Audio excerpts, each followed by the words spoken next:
स्वामी ब्रह्मांड नायकाने एक असं अद्भुत रत्न माझ्या पोटी जन्माला दिलं होतं, जो जन्मापासूनच 100% विकलांग होता. माझ्या मनात ना त्यावेळी असं ते प्लॅनचेट वगैरे ऐकलेलं, तर असे विचार मनात यायचे, आपल्याला कोण असं भेटेल का प्लॅनचेट करणारं, आणि मग आपला प्रसादशी संवाद साधता येईल का. आणि त्याच दरम्यान कसं होतं बघा, की स्वामी माऊली आहे ना, नुसतीच आपल्याला नाही तर ती आपल्या अंतःकरणापर्यंत पोचलेली असते. ज्यावेळी तुम्हाला प्रसादच्या बाबतीत का, मग कधी असं वाटलं नाही की देवाने तुमच्या बाबतीत असं का केलं? असं मूल जन्माला येणं म्हणजे लोक दैवाला आपल्या नशिबाला दोष देतात. जे लेकरू की ज्याची अवस्था अशी की समोर मृत्यू होता माहीत, आणि तो इतक्या प्रामाणिकपणे की त्याला कुठच्याही चुका माफ झाल्या असत्या, तर अशा मुलाची आई, मग असं त्याचं हे असल्यामुळे हे नक्षत्रांचं देणं काय, दुबईचा कार्यक्रम काय, त्याच्या गाण्याचा अल्बम काय, की पंकज उदासजींच्या हस्ते त्याचं उद्घाटन, श्याम अनुरागीनी त्याच्यासाठी गाणी लिहिली की ज्या अलिशा चिनॉयचं गाणं आहे त्यानं मेड इन इंडिया, त्या अलिशा चिनॉय बरोबर तो दिल्लीच्या एका मुलाखतीत गायलेलं सुद्धा. आणि हे गाणं लिहिलेले श्याम अनुरागीने त्याच्यासाठी गाणी लिहिली, असं अल्बम होणं. मग हे काय आहे, अशक्य ते शक्य. मग आपण काहीतरी केलं ना की ते अशक्य ते शक्य ते करून दाखवतो. दिगंबर चिचकर नावाचे सर, ते म्हणाले, ज्यावेळी मी प्रसादला पाहिलं ना त्यावेळी आधी मला वाटलं की ह्या मुलाला मी काय चित्रकला शिकवणार, कारण ज्याचे हात असे हे काय. आणि पण म्हणे जेव्हा मी निघालो ना, आणि जेव्हा मी त्याचा हात, तो प्रसाद असा कुशीवर झोपलेला बऱ्याचदा असायचा, त्यामुळे मी त्याच्या हाताला स्पर्श केला ना, तर माझ्या अंगातच एक असा काही करंट आला की मी निघतानाच म्हटलं नाही, ह्या मुलाला आपण चित्रकला शिकवायची. तुला सांगू, इथेही साधना बघा, प्रत्येक गोष्टीत साधना आहे. नुसतं आपण पोथ्या पुराण वाचणं म्हणजे साधना नसते, तुमच्या कर्तव्यातही साधना असते. तसाची इच्छा, स्वतःचं पेंटिंग राष्ट्रपतींना स्वतःच्या हाताने द्यायचं होतं, आणि डायरेक्ट दिल्ली राष्ट्रपती भवन मधून पत्र आलं. राष्ट्रपतींनी प्रसादसाठी प्रोटोकॉल तोडला. प्रसादच्या काही सत्व परीक्षा पण स्वामींनी घेतल्या, कारण तो एक वेगळाच आत्मा इथे त्यांनी पाठवला होता. तेच आज अनुभव मला सगळ्यांना सांगायचे आहेत की ह्या 21 वर्षाच्या प्रवासामध्ये स्वामींनी कशा कशा लीला केल्या, कसं काही ठिकाणी कालचक्र पण बदलवलं प्रसादसाठी.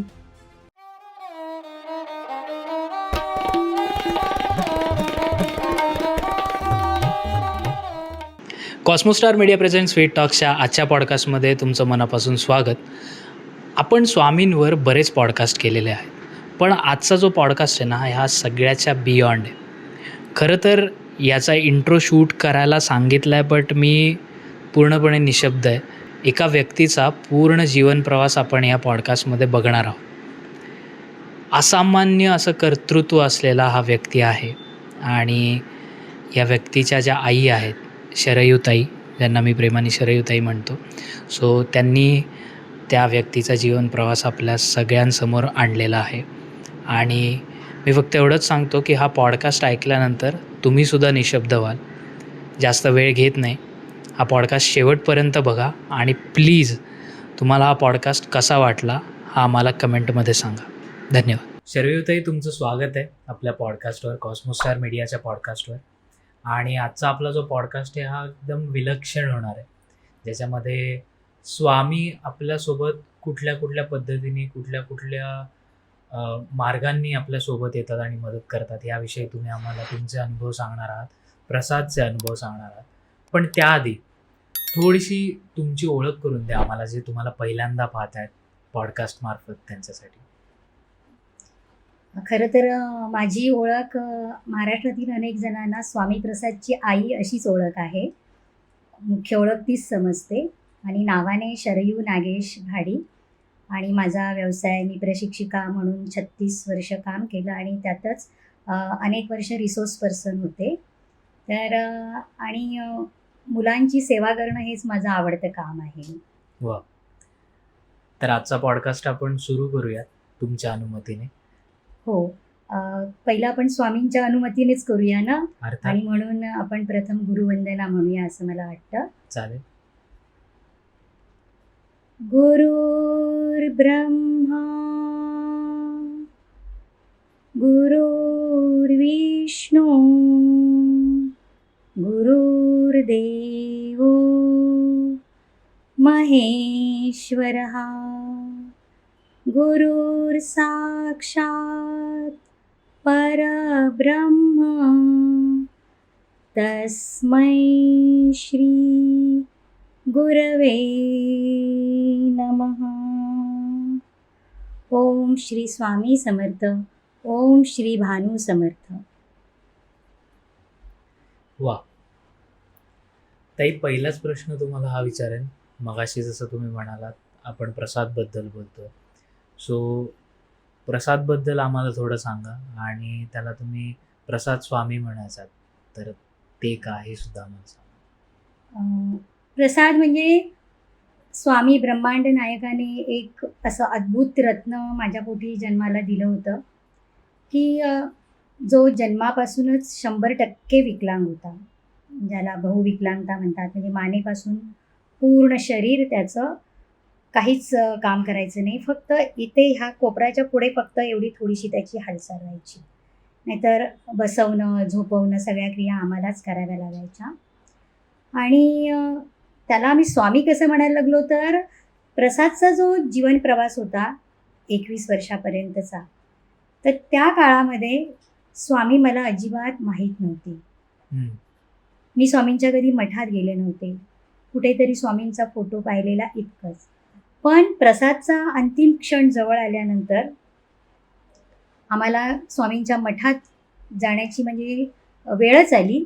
आणि त्यानंतर प्रसाद गेल्यानंतर प्रत्यक्ष स्वामी आमच्या आयुष्यात आले.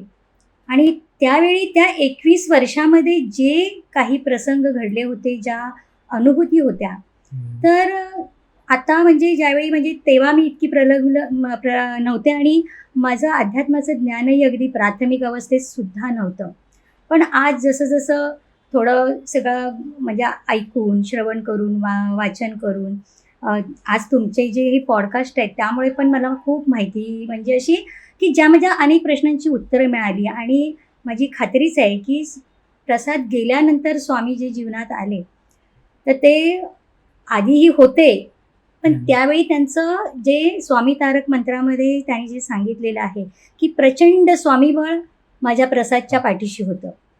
पण आम्हाला स्वामी माहीत नव्हते ना त्यावेळी. पण कुठेतरी बघा, माऊली असते ना, तिला कसं जेव्हा आपण माऊलीला आई हाक मारली की तीच तिच्यासाठी खूप असतं. बाकी तुम्ही काही नाही दिलं तरी चालेल, आई या शब्दासाठी कित्येक जण आसुसलेले असतात. मग ती तर ब्रह्मांडाची माऊली. जरी तिला त्या 21 वर्षामध्ये प्रत्यक्ष आमच्यासमोर यायचं नव्हतं, पण ती आमच्यासोबत होती. पण कुठेतरी तिला कधीतरी ती हाक ऐकण्याची हे असणारच ना, आई ना शेवटी. आणि म्हणून कसं झालं, एक प्रसाद 5-6 महिन्याचा झाला आणि अगदी स्वामींसारखंच त्याला घरामध्ये गणपती होता त्यामुळे पूजा झाली, त्याचं गंध वगैरे असं लावलेलं होतं. आणि माझे सासरे एकदम म्हणाले, हा आपला स्वामी आहे आणि आजपासून ह्याला स्वामी म्हणायचे. म्हणून मला असं वाटतं की ती अजामेळाची गोष्ट आहे बघा, की आमचं नकळत तो स्वामी जप होत होता सगळ्यांचा. प्रसादला मी स्वामी स्वामी म्हणत होतो. म्हणजे असं ते स्वामी प्रसाद असं झालं. म्हणजे स्वामींनी सगळी ती व्यवस्था सुद्धा आम्ही त्यांचं नाव घ्यावं माहीत नसताना ती व्यवस्था पण त्यांनीच केली.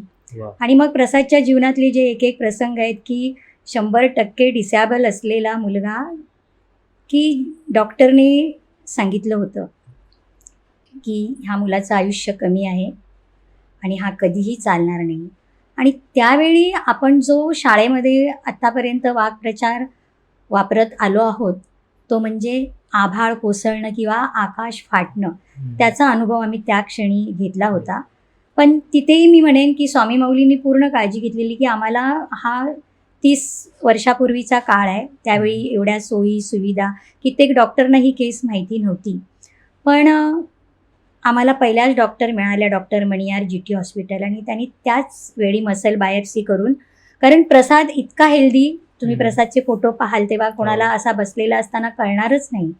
आणि ते मोठं हे होतं की त्यामुळे कोणी सहज त्याला पटकन हात लावला तर तो धाडकन खाली पडायचा, कारण पूर्ण स्पायनल त्याचा म्हणजे स्पायनल आणि मसल्सच जे काही गणित असतं ते गणित चुकवलेलं असतं. त्याला स्पायनल मस्क्युलर ॲट्रोफी म्हणतात. 10 लाखात एखाद्याला ही व्याधी असते. बरं, हा आजार नाही, आजारांवर शोध निघतात, रोगांवर शोध निघतात. बरोबर. पण जेव्हा निसर्गाने, नियतीने आणि त्या परमात्मा शक्तीने ज्यावेळी काहीतरी असं योजना करून ह्या पृथ्वी तलावर एखाद्या जीवाला पाठवलेलं असतं, तेव्हा ते गणित त्यांनी बिघडवलेलं असतं. आणि मग पण तरी आम्ही ते कोडं जे होतं ते सोडवण्याचा प्रयत्न केला. जरी आम्हाला सांगितलं होतं की प्रसाद चालणार नाही, त्याचं आयुष्य कमी असणार आहे.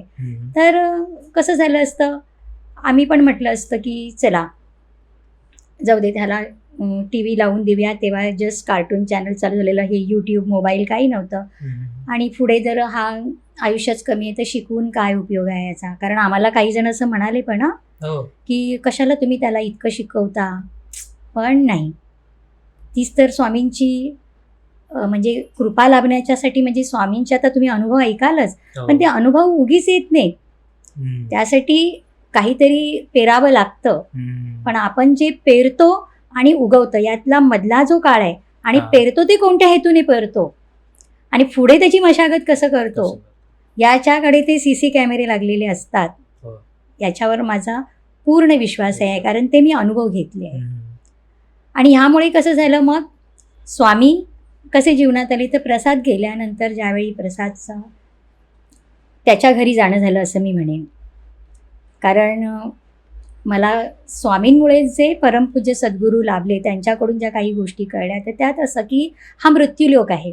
कारण इथे जे देव जन्माला आले त्यांचाही मृत्यू झाला, ते गेले. पण खरं जीवन असतं आपलं आफ्टर डेथ, आणि तेच खरं हे आहे. आणि त्यामुळे प्रसादचं आवडतं गाणंही होतं की लागा चुनरी में दाग दिखाऊ कैसे, म्हणजे जाण्याआधी ह्या आपल्या देहरूपी चुनरीला आपण कसे डाग लागलेले असतात. पण कसं असतं की ह्याच्यामध्ये ज्यावेळी प्रसादचं असं त्याच्या घरी जाणं झालं, आणि मला ना खूप प्रश्न पडले. आणि त्यावेळी आई म्हणून मात्र मी थोडी, माझी अवस्था सैरभैर झालेली. म्हणजे मला असं वाटलं की तो क्षण म्हणजे सगळं संपलंच काय, मग पुढे काहीच नसतं का. आणि मग कुठेतरी की अरे हा तर अगदी, म्हणजे तोही प्रसंग मी तुम्हाला नंतर सांगणार आहे. मग मला एकदा तरी त्याला भेटायला मिळेल का, काय होईल. आणि माझ्या मनात ना त्यावेळी असं ते प्लॅनचेट वगैरे ऐकलेलं, तर असे विचार मनात यायचे, आपल्याला कोण असं भेटेल का प्लॅनचेट करणारं, आणि मग आपला प्रसादशी संवाद साधता येईल का. असं सगळं सैरभैर होऊन ना मी त्याच विचारात. आणि ज्या पुस्तकांकडे मी अंधश्रद्धा म्हणून पाहत होते, कारण मी जिथे रिसोर्स पर्सन म्हणून काम करत होते तिथे लकीली आमच्या रिसोर्स पर्सनसाठी लागणारी जी लायब्ररी होती तिचा चार्ज माझ्याकडे दिलेला. तर आमच्या तिथले क्लार्क वगैरे बरीचशी पुस्तकं घेऊन जायची, ते सगळं माझ्याकडे त्याचा लेखाजोगा असायचा. तर एक पुस्तक जन्म आणि पुनर्जन्म ना बऱ्याचदा माझ्यासमोर यायचं, कोणीतरी वाचायला नेलेलं असायचं. पण मी त्या पुस्तकाकडे असं पाहायची नाही, म्हणजे काहीतरी असं अंधश्रद्धा असेल, काय असेल असं. पण प्रसाद गेल्यानंतर मी ज्यावेळी कामावर हजर झाले, मी ते पुस्तक शोधून घरी आणलं आणि ते झपाट्याने वाचून काढलं. आणि त्यावेळी मला बरेच रेफरन्स मिळाले, पविवर्तक वगैरे ऐकून तुम्हाला माहीत असतील, त्यांची पुस्तकं मी वाचायला लागले, कारण ते जन्म पुनर्जन्मावर त्यांनी अभ्यास केलेला. आणि त्याच दरम्यान कसं होतं बघा, की स्वामी माऊली आहे ना, नुसतीच आपल्याला नाही तर ती आपल्या अंतःकरणापर्यंत पोचलेली असते. त्यामुळे तिला आपल्याला कसं लागतं, काय लागतं हे माहीत असतं. तर त्यामुळे मला कोण असं म्हणालं असतं ना, या अमुक एका गुरूंकडे वगैरे जाऊन, तर मी गेले नसते. कारण त्यावेळी ना असं काहीतरी गुरुबाबांच्या गोष्टी पेपरमध्ये वाचलेल्या ना, तर मी असं थोडी लांबच असायची. मला अगदी प्रसादला पण आम्ही कधी कुठे असं नेलं नव्हतं, किंवा आम्ही देवाला पण कधी असा नवस करणं वगैरे ह्याच्यातली मी नाही आहे की आता माझा मुलगा चालू दे किंवा काय, नाही.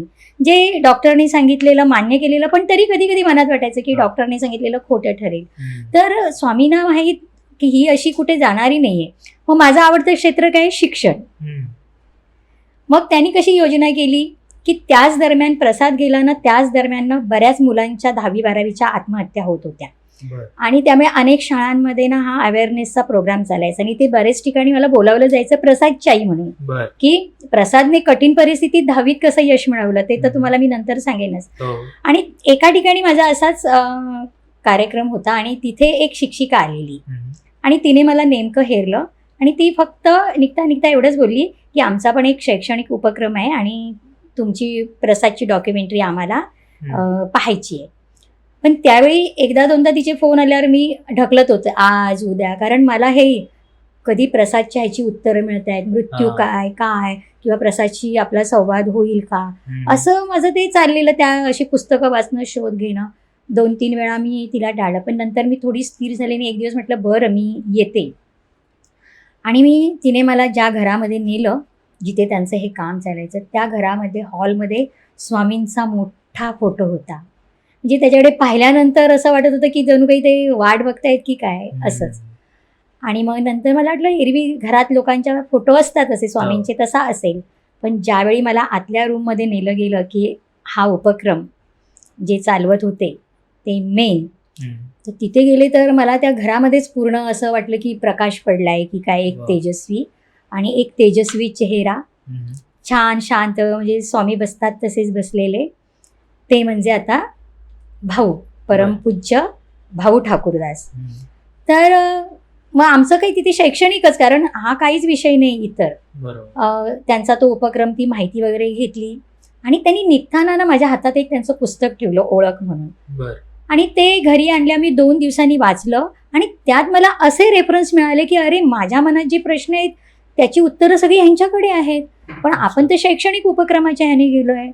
पण तरी मग मी धीर करून ना त्यांना एकदा विचारलं आणि तिथे मला माझ्या सगळ्या प्रश्नांची उत्तरं तर स्वामींनी दिलीच त्यांच्या हा. रूपामध्ये, कारण ते स्वामी स्वरूपच, म्हणजे आत्ताच त्यांनी देह सोडला, तर ते स्वामी स्वरूपच आहेत. आत्ता फक्त देह सोडल्यामुळे आपण फक्त देहात नाही आहेत. हा. पण त्यांच्याबद्दल मी जास्त का सांगणार नाही, कारण त्यांची परमिशन नाही आहे. हो.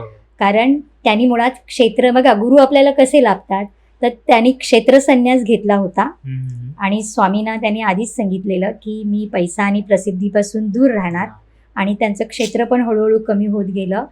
आणि तिथे मात्र एक झालं की जे काही 21 वर्षामध्ये स्वामींनीच माझ्या हातून करून घेतलं, मी असं म्हणेन. हम्म. त्यामुळे मी अध्यात्माच्या प्राथमिक अवस्थेत सुद्धा नव्हते, पण मला एकदम PhDच्या वर्गातलं अध्यात्म तिथे ऐकायला मिळालं. स्वामी कळले, हम्म. स्वामींचे अनेक किस्से, तिथे हम्म. स्वामींचा वास होता, त्यांचा स्वामींचा संवाद व्हायचा. बर. आणि स्वामी फक्त तिथे एक जी अध्यात्माची खरी गोष्ट मला कळली की जी मनाला पटली. हम्म. कारण आज अनेक लोक अध्यात्माचा वेगळा अर्थ लावतात किंवा घेतात, किंवा म्हणजे त्यांची कदाचित मी असं दोष नाही देणार, हम्म. त्यांच्या बुद्धीप्रमाणे ते अध्यात्माचा अर्थ घेतात. पण तिथे मला जो अध्यात्माचा अर्थ कळला ना तो मी सांगेन. हो. त्यांनी असा अध्यात्म, परमपूज्य भाऊनी अध्यात्माचा अर्थ असा सांगितला, अधि अधिक आत्म, अध्यात्म अधि अधिक आत्म. म्हणजे काय, आत्म म्हणजे आत्मा नाही, हा. त्याने आत्मा वगैरे ह्या खूप दूरच्या गोष्टी. बर. तर आत्म म्हणजे आपण स्वतः. जसं बघा, आत्मचरित्र म्हणजे स्वतःचं चरित्र. बरोबर. एखाद्याने आत्महत्या केली स्वतःची तर आत्महत्या म्हणजे आत्म म्हणजे काय, आपण स्वतः. मग अधिक, स्वतःला अधिक जाणणं हे खरं अध्यात्म. वा. हम्म. आणि स्वतःला अधिक जाणणं म्हणजेच काय असतं की आपण स्वतःकडे पाहणं. आपण कसं हा कसा तो कसा हे पाहत असतो, पण स्वतःकडे फार कमी बरोबर. पाहतो. आणि हे स्वतःकडे पाहणं म्हणजे स्वतःमधले आपल्याला दोष दिसायला लागतात, हम्म. उणिवा दिसायला लागतात, आणि मग हळूहळू त्या कमी केल्या. म्हणजे जसं एखादा नुसता पाषाण असतो, हो. मूर्तिकार काय करतो, नको तो भाग त्यातला छिन्नीने उडवत जातो आणि मग आतली सुंदर मूर्ती देव म्हणून आपल्याला देवळामध्ये लागते. खरंय. तसंच त्यांनी हा अध्यात्माचा जो अर्थ सांगितला की आत्म अधिक जाणून स्वतःला अधिक जाणा तुम्ही, आणि ती जी त्यांनी नजर दिली कशी जाणायची. आणि त्यामुळेच म्हणून स्वामीने मला जे काही, म्हणजे शाळेमध्ये पण बघा अशी पद्धत असते की एखादा मुलाचं चांगलं असेल तर पूर्वी होतं दुसरीतल्या मुलाला एकदम 5वीतही एकदम 2 वर्ग पुढे बसवलं जायचं वगैरे. तर तसं मात्र मला ते तिथे मिळालं. आणि म्हणून खरंच म्हणजे की मी ही स्वामींची कृपा. आणि मग मला कळलं की स्वामींनी हे सगळं आधी 21 वर्ष जे काही घडवलं, आणि मग जीवनात योग्य वेळी मी ज्यावेळी त्यांना वाटलं की मी आता कदाचित भरकटेन, हम्म. तेव्हा ते बरोबर जीवनामध्ये आले. असं. वा.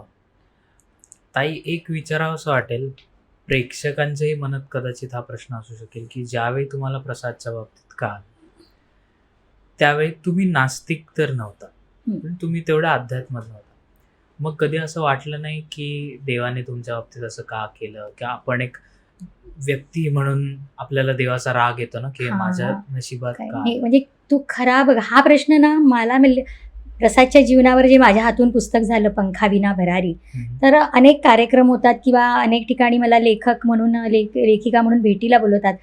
तर तू तर पुस्तक वाचलं नाहीयेस, पण बघ हा प्रश्न तू विचारलास, तर हा प्रश्न तिथे मला विचारला जातो हा. की तुमच्या पुस्तकामध्ये अनेक ठिकाणी परमात्म्याची कृपा, परमात्म्यानेच हे घडवलं. खरं तर असं मूल जन्माला येणं म्हणजे लोक देवाला आपल्या नशिबाला दोष देतात. म्हणजे काही झालं तर देवांना पाण्यात ठेवणारे पण लोक आज आहेत. घडतं ते सगळं आपल्यामुळेच घडत असतं. तर म्हणजे त्यावेळी बघा माझं पुस्तक झालं तेव्हा पण मला स्वामी नाही तर तिथे कारण शेवटी बघा परमात्मा हा सगळीकडे भरलेला आहे, पण वेगवेगळ्या रूपामध्ये तो आपल्याला भेटत असतो, जशी आपली योग्यता असेल त्याप्रमाणे.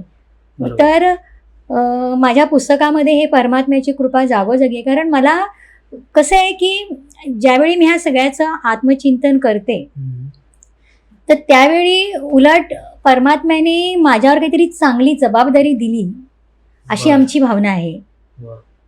आता हे का कदाचित हे बोलता बोलता नंतर येईल, पण आता ह्याने मी शिक्षकी पेशातली असल्यामुळे सांगते की कसं असतं बघा, शाळेमध्ये जी स्कॉलरशिपची परीक्षा असते तर त्या स्कॉलरशिपच्या परीक्षेला वर्गातल्या सगळ्या मुलांना नाही बसवत. बरोबर. शाळा काही ठराविक मुलं निवडते की ज्यांच्यावर विश्वास असतो शाळेचा की ही मुलं ह्या परीक्षेसाठी मेहनत घेतील, चांगला अभ्यास करतील आणि चांगलं यश मिळेल. पालकत्व ही सुद्धा परीक्षा आहे. आणि ह्यासाठी तर हा मनुष्य जन्म ही आपली कशी कर्तव्य आपण करतो. आज पालकत्वाच्या कुठे शाळा नाही आहेत, कोर्सेस नाही आहेत. तर पालकत्व हे सुद्धा आध्यात्मिक ह्याने घडणं असतं. तर मग माझ्या मनात असा विचार यायला म्हणजे हे विचार देणं सुद्धा मला वाटतं ती सगळी माऊलीच करते. तर स्कॉलरशिपची परीक्षा म्हणजे निवडक मुलं, तसं पालकत्व सुद्धा ही एक परीक्षा आहे म्हणजे सगळ्या पालकांची. पण प्रसाद सारखा मुलगा असतो ना तेव्हाचं पालकत्व परीक्षा असते ती स्कॉलरशिप सारखी असते. आणि त्यासाठी त्या परमात्म्याने, त्या ब्रह्मांड नायकाने आपली निवड केली म्हणजे हा आपला गौरव आहे.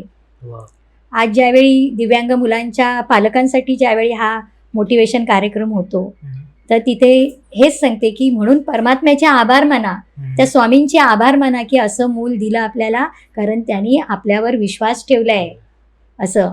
आणि म्हणून असा शब्द बाळा कधीच येणार नाही की देवाने काही वाईट केलं, उलट चांगलं केलं. म्हणून प्रसादची आई म्हणूनच मी होऊ शकले ना.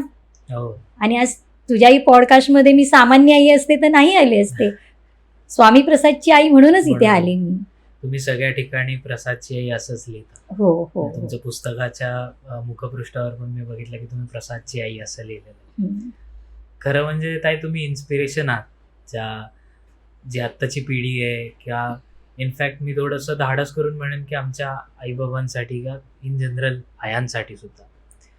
आता मला तुम्ही मगाशी जे म्हणत होतात ना ते जाणून घ्यायला आवडेल की प्रसादचे अनुभव कशा पद्धतीने आले, त्याचा स्वामींशी कसं कनेक्शन होतं त्याविषयी. तेच आज अनुभव मला सगळ्यांना सांगायचे आहेत की ह्या 21 वर्षाच्या प्रवासामध्ये स्वामींनी कशा कशा लीला केल्या, कसं काही ठिकाणी कालचक्र पण बदलवलं प्रसादसाठी. कारण म्हणजे ती एक प्रेरणा, स्वामींची प्रेरणा पण तर आहेतच, पण स्वामींनी जे माध्यम आम्हाला घडवलं तर त्यावेळी आम्ही जे अनुभव घेतले तर ते सांगणं हे सुद्धा इथे कर्तव्यच आहे आमचं. तर आधीचं तर तुला कळलंच आहे की प्रसादचा म्हणजे एवढं सुंदर गोड बाळ आणि डॉक्टरने असं केलेलं भाकीत. पण एक अनुभव कसे यायला लागले की प्रसादचा मग शाळेचा अनुभवही वेगवेगळा आहे, तोही एक अनुभव मी नंतर सांगेन. पण म्हणजे आमची अशी की अशा मुलाच्या शाळा कुठे असतात, काय असतात, काही आम्हाला माहीत नव्हतं. कारण आमच्या घरात पोलिओचीही केस नव्हती, काहीच असं माहिती नव्हतं. पण अशा ह्याच्यामध्ये प्रसादला पहिली शाळा मिळाली, ती पण इंग्लिश मिडियम होती. पण मला प्रसादला मातृभाषेत शिकवायचं होतं. पण मग आम्ही एका चाळीत राहत होतो, तिथे टॉयलेट बाथरूम बाहेर, मग पुढे प्रसादचं कसं होईल असा मनामध्ये प्रश्न आल्यावर काही दिवसच गेले आणि आम्हाला स्टाफ क्वार्टरची खूप सुंदर जागा मिळाली. म्हणजे ग्राउंड फ्लोअर, कारण इथे 3रा फ्लोअर, म्हणजे उद्या प्रसादला आम्ही कसं उचलून आणलं असतं काय, ह्या सगळ्या गोष्टी. आणि नंतर पहिला प्रसंग सांगते तो म्हणजे व्हीलचेअर. एक सामान्य आई काय स्वप्न बघतात की माझ्या बाळासाठी मी पहिली छान सायकल घेईन, चांगल्या कंपनीची मोटरसायकल घेईन. पण ही प्रसादची आई, ज्यावेळी एका ठिकाणी प्रसादला आम्ही फिजिओथेरपीला घेऊन जायचो, तर तिथे एक श्रीमंत घरातला मुलगा यायचा आणि तेव्हा आपल्याकडे अशा लोखंडी व्हीलचेअरच होत्या. आज खूप जग जवळ आलंय, एका क्षणात अमेरिकेतली वस्तू तुमच्या घरापर्यंत मिळू शकते. त्यावेळी असं काही नव्हतं. तर मी एक दोनदा पाहिलं की अरे ही व्हीलचेअर काही वेगळीच दिसते, पण आपल्या प्रसादला पुढे, कारण तेव्हा लहान होता, आम्ही उचलूनच न्यायचो फिजिओथेरपीला, आणि एक छोटी आमची खुर्ची होती फोल्डिंग, ती घेऊन जायचो, मग त्याच्यात त्याला बसवायचो. तर म्हटलं पुढे जर कधी वेळ आली तर ही व्हीलचेअर अशी आपण प्रसादला घ्यायची. आणि म्हणून मी एकदा त्या ताईंकडे गेले आणि म्हटलं की तुम्ही ही कुठे घेतली व्हीलचेअर, कसं आहे? तर त्या बोलल्या ये ना यहाँ की नहीं है, ये लंडन से हमने मंगवाई है और इसकी प्राइस 35,000 है. ते ऐकलं आणि थोडी आतल्या अशी गप्प झाले, कारण का एकतर लंडनला वगैरे आमचं कोणी जाणारं नव्हतं, अजून काहीच फॉरेनला कोण जाणारं माहीत नव्हतं. आणि 35,000 म्हणजे तेव्हा खूपच होतं. म्हणजे तेव्हा तर पगार म्हणजे मला वाटतं 6-7 हजार एवढेच पगार होते आमचे. पण मनातली ती इच्छा, कारण ती आई तत्परच होती की ह्या आईच्या याच्यात अंतःकरणात काय येतंय, पण ही आई नेमकं काय करते याच्याकडेही लक्ष. आणि झालं. मग ना मी माझे एक मानलेले भाऊ आहेत, ते आठवलं, ते एअर इंडियात तेव्हा काम करायचे. तर मी म्हटलं तुमच्या ओळखीचं जर कोण असं लंडनला गेलं एखादा तुमच्या संबंधित, तर ना मला अशी एक व्हीलचेअर हवी, त्याची माहिती काढून आणाल का? आणि म्हणून मी त्या बाईंच्या घरी जाऊन ते पॅम्पलेट वगैरे लागतं ना, ते सगळं ते आणलं आणि ते त्यांना दिलं. आणि एक खरंच त्यांच्या ओळखीचा एक पायलट त्यावेळी लंडनला गेलेला, पण तोपर्यंत तो पायलट गेला त्या दिवशी ती जे काही ते हॉस्पिटल होतं ते बंद होतं जिथे ती व्हीलचेअर. तर त्यामुळे ते मला म्हणाले की मला ते पप्पी म्हणायचे की तू असं कर, तोपर्यंत पैशाची वगैरे काही व्यवस्था कर आणि दुसऱ्या वेळी जाईल. म्हटलं बरं. आणि मग मी आता तेव्हा ना मी ज्या शाळेत होते तिथे लायन्स क्लबची मंडळी ना काही प्रोग्राम करायला यायची. तर त्यांना पण मी असं म्हटलं, तर ते बोलले मॅडम आप एक लेटर दे दो, स्कूल का, प्रसाद के स्कूल का. आणि म्हणून मी प्रसाद स्पेशल स्कूलमध्येच त्यावेळी शिकत होता आणि पहिली दुसरीत होता. तर मी त्या सोशल वर्करना म्हटलं मला ना लेटर हवं आहे प्रसादला, आम्हाला अशी व्हीलचेअर घ्यायची आहे. तर त्यांनी मला लेटर दिलं, पण पुन्हा त्यांनी मला त्याला जोडून काय सांगितलं की प्रसादची आई पुढच्या 15 दिवसात ना तिकडचेच एक सोशल वर्कर आपल्या शाळेला पण व्हिजिट देणार आहे, तर त्यांना पण आम्ही सांगू हां म्हणजे. आणि झालं ते एक 15-20 दिवस गेले आणि डायरेक्ट शाळेतून फोन, अहो तुम्हाला जी व्हीलचेअर हवी आहे ना ती तुमच्या घरापर्यंत येणार आहे, फक्त 200 रुपये एअरपोर्टपासून इथपर्यंत आणायचे, फक्त 200 रुपये तुम्ही द्यायचे आणि ती व्हीलचेअर घरपोच. म्हणजे काय म्हणायचं त्या माऊलीला की कुठे, म्हणजे हा पहिला प्रसंग, असे अजून एक प्रसंग. आणि मग प्रसाद गाणं शिकायला आम्ही काय केलं की जरी हा जो एक हे होतं की आयुष्य कमी आहे, तर त्याच्यावर मी पूर्ण पडदा ठेवलेला नाही, माझा प्रसाद चांगला आहे. म्हणजे भविष्यकाळ आपण नाही जास्त विचार करायचा, आपला वर्तमान काळ जास्त चांगला जगण्याचा आपण प्रयत्न करायचा, हे त्याच्यातून मी शिकले. तर प्रसादचं असं मला कळलं की हा जरा बऱ्यापैकी गातोय, एखादं बडबड गीत शिकवलं की जसंच्या तसं पटकन म्हणतो. मग प्रसादला गुरुही चांगले, म्हणजे गुरुच्या शोधात होतो, पण एका ठिकाणी तर सांगितलं नाही आम्ही अशा मुलांना नाही शिकवू शकत वगैरे, कारण तो कसाही असा पडायचा. त्यात प्रसादचं कसं मसल आणि स्पायनल याच्यामुळे त्याच्या लंगचे मसलही वीक होते. तर झालं कसं, प्रसादच्या शाळेत प्रदीप जोशी म्हणून शिक्षक लोणावळ्यावरून ट्रान्सफर होऊन आले त्याच दरम्यान. आणि ते कसे, म्हणजे जसं काही ती स्वामींनीच सगळी योजना केलेली, कारण त्यांना ह्या मुलांबद्दल खूप प्रेम, अशा दिव्यांग मुलांबद्दल. कारण त्यांनी स्वतः आपल्या वडिलांची अनेक वर्ष पॅरालिसिस झालेल्या सेवा केली होती आणि नंतर आत्ता त्यांनी अशा मुलीशी लग्न केलं की जी पूर्ण दिव्यांग आहे, की जिच्या शरीराची 36 ऑपरेशन्स झाली आहे. स्वतःहून अशा मुलीशी त्यांनी लग्न केलं. तर असे गुरु प्रसादला मिळाले. आणि अजून योगायोग काय, त्यांचे जे गुरु गाण्याचे, भरत शेंडे तुम्ही नाव ऐकलं असेल, ते पायाने हार्मोनियम वाजवायचे, ते त्यांचे गुरु आणि प्रसाद त्यांचा शिष्य. आणि त्यांना पद्मश्री मिळालं आणि प्रसादला बालश्री मिळालं. म्हणजे बघा कसं सगळं असतं. तर प्रदीप जोशी मग प्रसादला म्हणाले चालेल, मी प्रसादला, मी प्रायव्हेट ट्युशनच मला ठेवावी लागली. मग त्या प्रायव्हेट ट्युशनसाठी एक स्कॉलरशिप पण प्रसादला मिळाली अरे वा. आणि गाणं सुरू झालं. मग हळूहळू प्रसादने गाण्यामध्ये इतकी की डॉक्युमेंटरीमध्ये सर म्हणाले प्रसादच्या हा. डॉक्युमेंटरीत की त्याला शिकवायच्या आधी मला खूप अभ्यास करावा लागायचा, एवढा तो तयारीचा माझा शिष्य होता. आणि मग छोटे छोटे प्रोग्राम तो असं कुठेतरी एखाद्या ऑर्केस्ट्रामध्ये बोलवायचे, शाळेतून कॉम्पिटिशन. पण एकदा क्लोजअप अंताक्षरीला ना, त्यावेळी क्लोजअप अंताक्षरी हा गाजलेला हो. कार्यक्रम होता. मग मनात यायचं आपल्या प्रसादला पण कधी संधी मिळेल का, पण असं मार्ग माहीत नसायचा की कसं जायचं काय. आणि आमचं कसं जॉब करायचा, नोकरी करायची, मग प्रसादचं असं सगळं. तर झालं कसं, पण शेवटी बघा तांदळात खडे असतात ना कधी कधी, तशी जीवनात पण काही खड्यासारखी माणसं असतात, पण कधी कधी ती चांगलीच असतात, कारण त्यामुळेच आपल्याला तांदळाचं महत्त्व कळतं असं आहे. वा. तर प्रसादच्या शाळेत एक शिक्षिका होत्या, त्या का कोण जाणे प्रसादचा जरा राग करायचा, कारण प्रसादचं सगळ्या ह्याच्यात त्याला बक्षिसं खूप मिळायची. त्यात कसं आहे, मी जरा सुशिक्षित पालक, त्यामुळे हा. मी काही गोष्टी तिथे व्यवस्थित जाऊन बोलायची, त्या का कोण जाणे थोडंसं राग करायच्या. म्हणजे मी माफी मागते, मला हे का सांगावं लागते. तर त्यांनी काय केलं, नेमकं शाळेमधून ना एकदा एक स्पेशल क्लोजअप अंताक्षरीचा एपिसोड होता. बर. तेव्हा पल्लवी जोशी आणि अन्नू कपूर. हा काय नाव, अन्नू कपूर. कपूर हे तो शो करायचे. तर त्यांच्याकडून त्यांना हे आलं की ड्रीम्स कम ट्रू असा स्पेशल, आणि त्यात त्यांना एक दिव्यांग मूल, एक पोलीस ऑफिसर आणि एक मॉडेल अशी छान टीम. अरे वा. पण ह्या मॅडमनी काय केलं, प्रसादचं नावच नाही दिलं. अरे. प्रसादने मला म्हटलं, आई आज आमच्या शाळेतून अशी नावं गेली असं सगळं. पण म्हटलं चालेल, आपण बघूया, आपण असं. पण काय झालं, स्वामीच ना ते कालचक्र फिरवतात, त्यावेळी तो प्रोग्रामच रद्द झाला. अच्छा. आणि काही दिवस गेले, त्या मॅडम दीर्घमुदत रजेवर गेलेल्या होत्या हा. आणि पुन्हा तिकडून GTV कडून नावं मागवली. आणि तेव्हा जोशी सर त्या शाळेत होते. हो. जोशी सरांनी प्रसादचं नाव त्याच्यामध्ये दिलं अरे आणि वा. क्लोजअप अंताक्षरीत गेला तो. आता इथे पण बघा खूप मोठं हे नाहीये, पण ह्या स्वामीला हायलाईट कसं करायचं असायचं. ह्या 3 टीम गात होत्या सगळं, आणि शेवटी प्रसादची टीम जरा कमजोरच होती. त्यामुळे आणि प्रसादचं माझ्या काय व्हायचं की त्याचे हात असेच ना, तो असा वर उचलू नाही शकायचा. हो. मग ते बझर प्रेस करावं लागायचं ना गाणं आलं की, तर तो ते पटकन करू शकायचा नाही. त्यामुळे बरीच गाणी यायची त्याला, पण तो करू शकत नव्हता. हा, मग स्वामी माऊलीने काय केलं, शेवटचा राऊंड होता, 2 राऊंड म्युझिकवरून गाणं. तर त्यामध्ये जिंकणारा जो गट होता, आणि शेवटचं धून वाजवली, जिंकणाऱ्या गटालाही ते गाणं आलं नाही. आणि प्रसादच्या गटातल्या त्या पोलीस इन्स्पेक्टरनी गाणं गायलं तेही चुकीचं. अन्नू कपूर ओरडला की आता मार्क मायनस होणार. तेवढ्यात माझं हे लेकरू मुझे आता है. एक तर तो सगळ्यात छोटा होता, म्हणजे खुर्चीतून तो दिसतही नव्हता. म्हणजे त्याची खुर्ची, आम्ही त्यांचं जे सगळे नॉर्मल बसतात त्याच्यावर आम्ही वर ठेवून खुर्ची लोखंडी ताराने बांधलेली, नाही तर तो दिसतही नव्हता. तो मुझे आता है एवढ्या जोरात ओरडला. अन्नू कपूर अगदी धावत आला आणि प्रसादला गाणं गायला सांगितलं, आणि प्रसादने ते गाणं गायलं, दर्दे दिल दर्दे जिगर.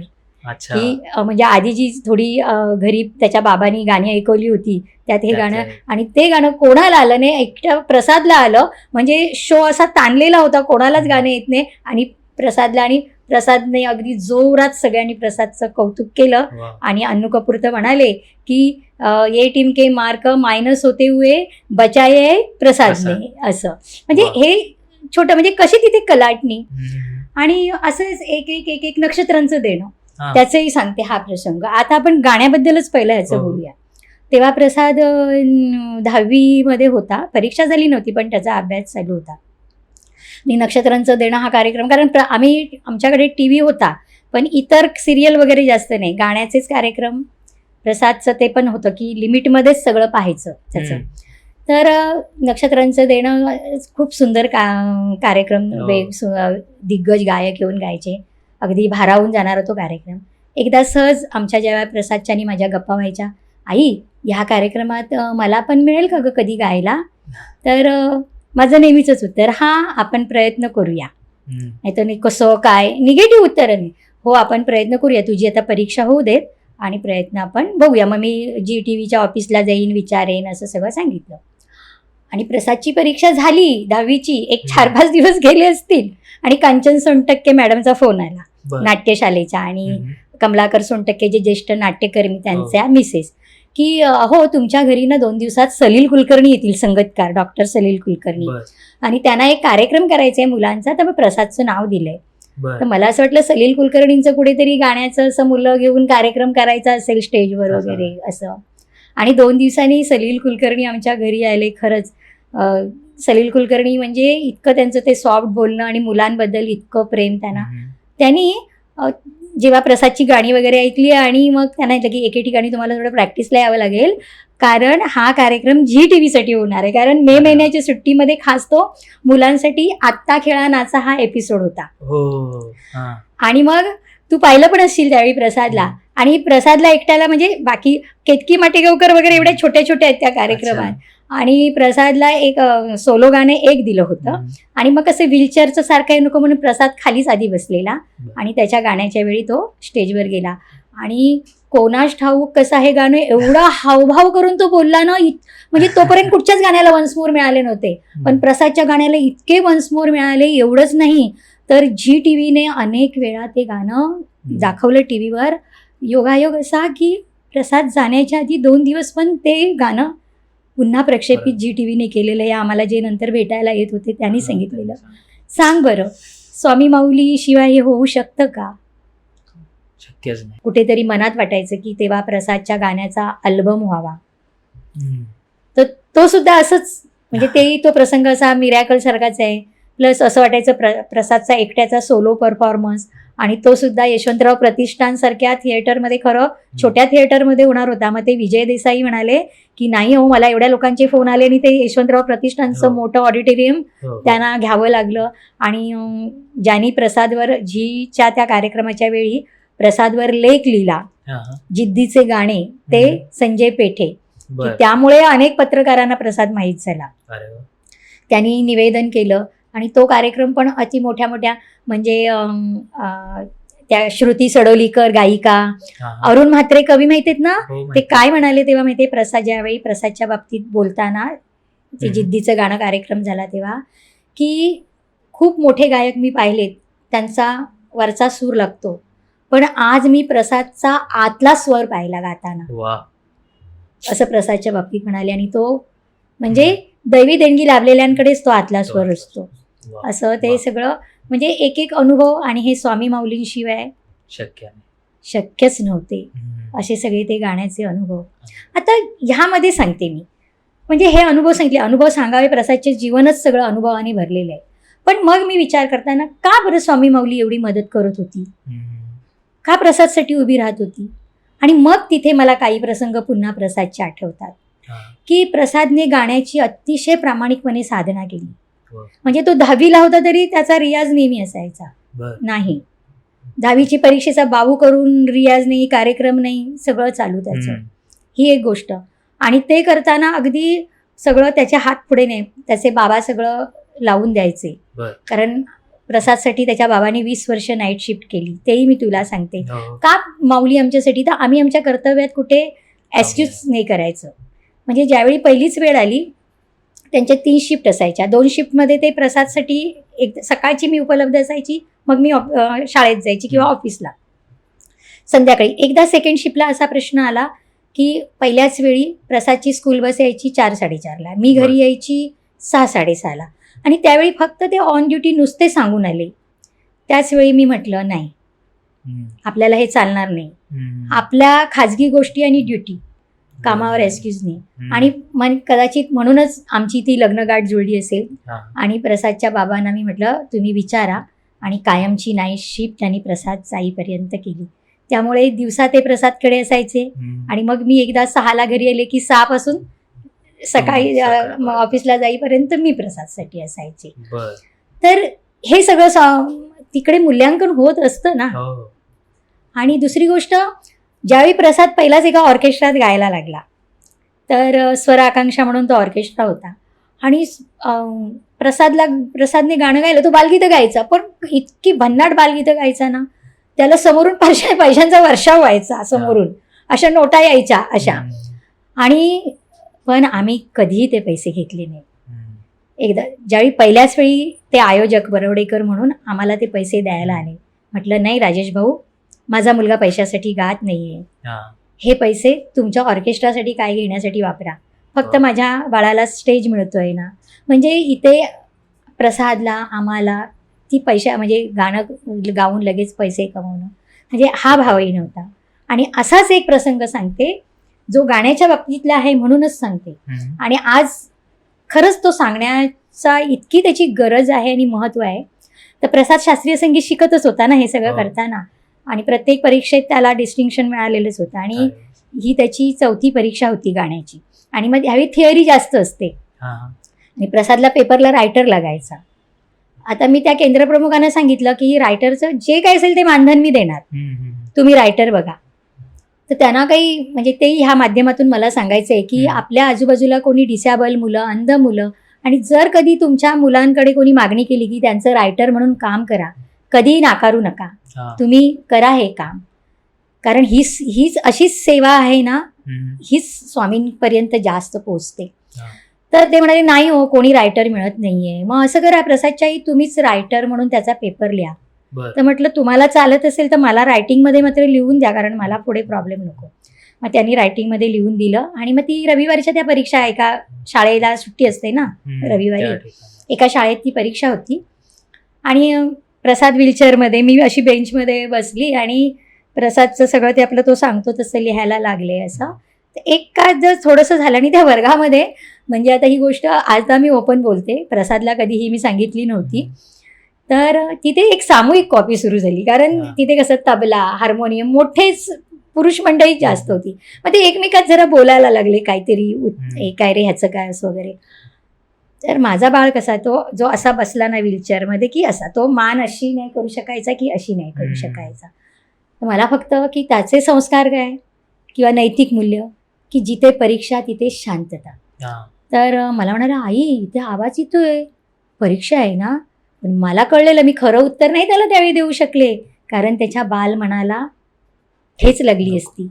तेवढ्यात ते परीक्षक आले, तो असं. तर मी त्यांना, पर्यवेक्षक आले, त्यांना म्हटलं सर इथे जरा आवाज येतोय ना, तर प्रसाद मला सांगणार, मी लिहिणार, मला डिस्टर्ब होतो.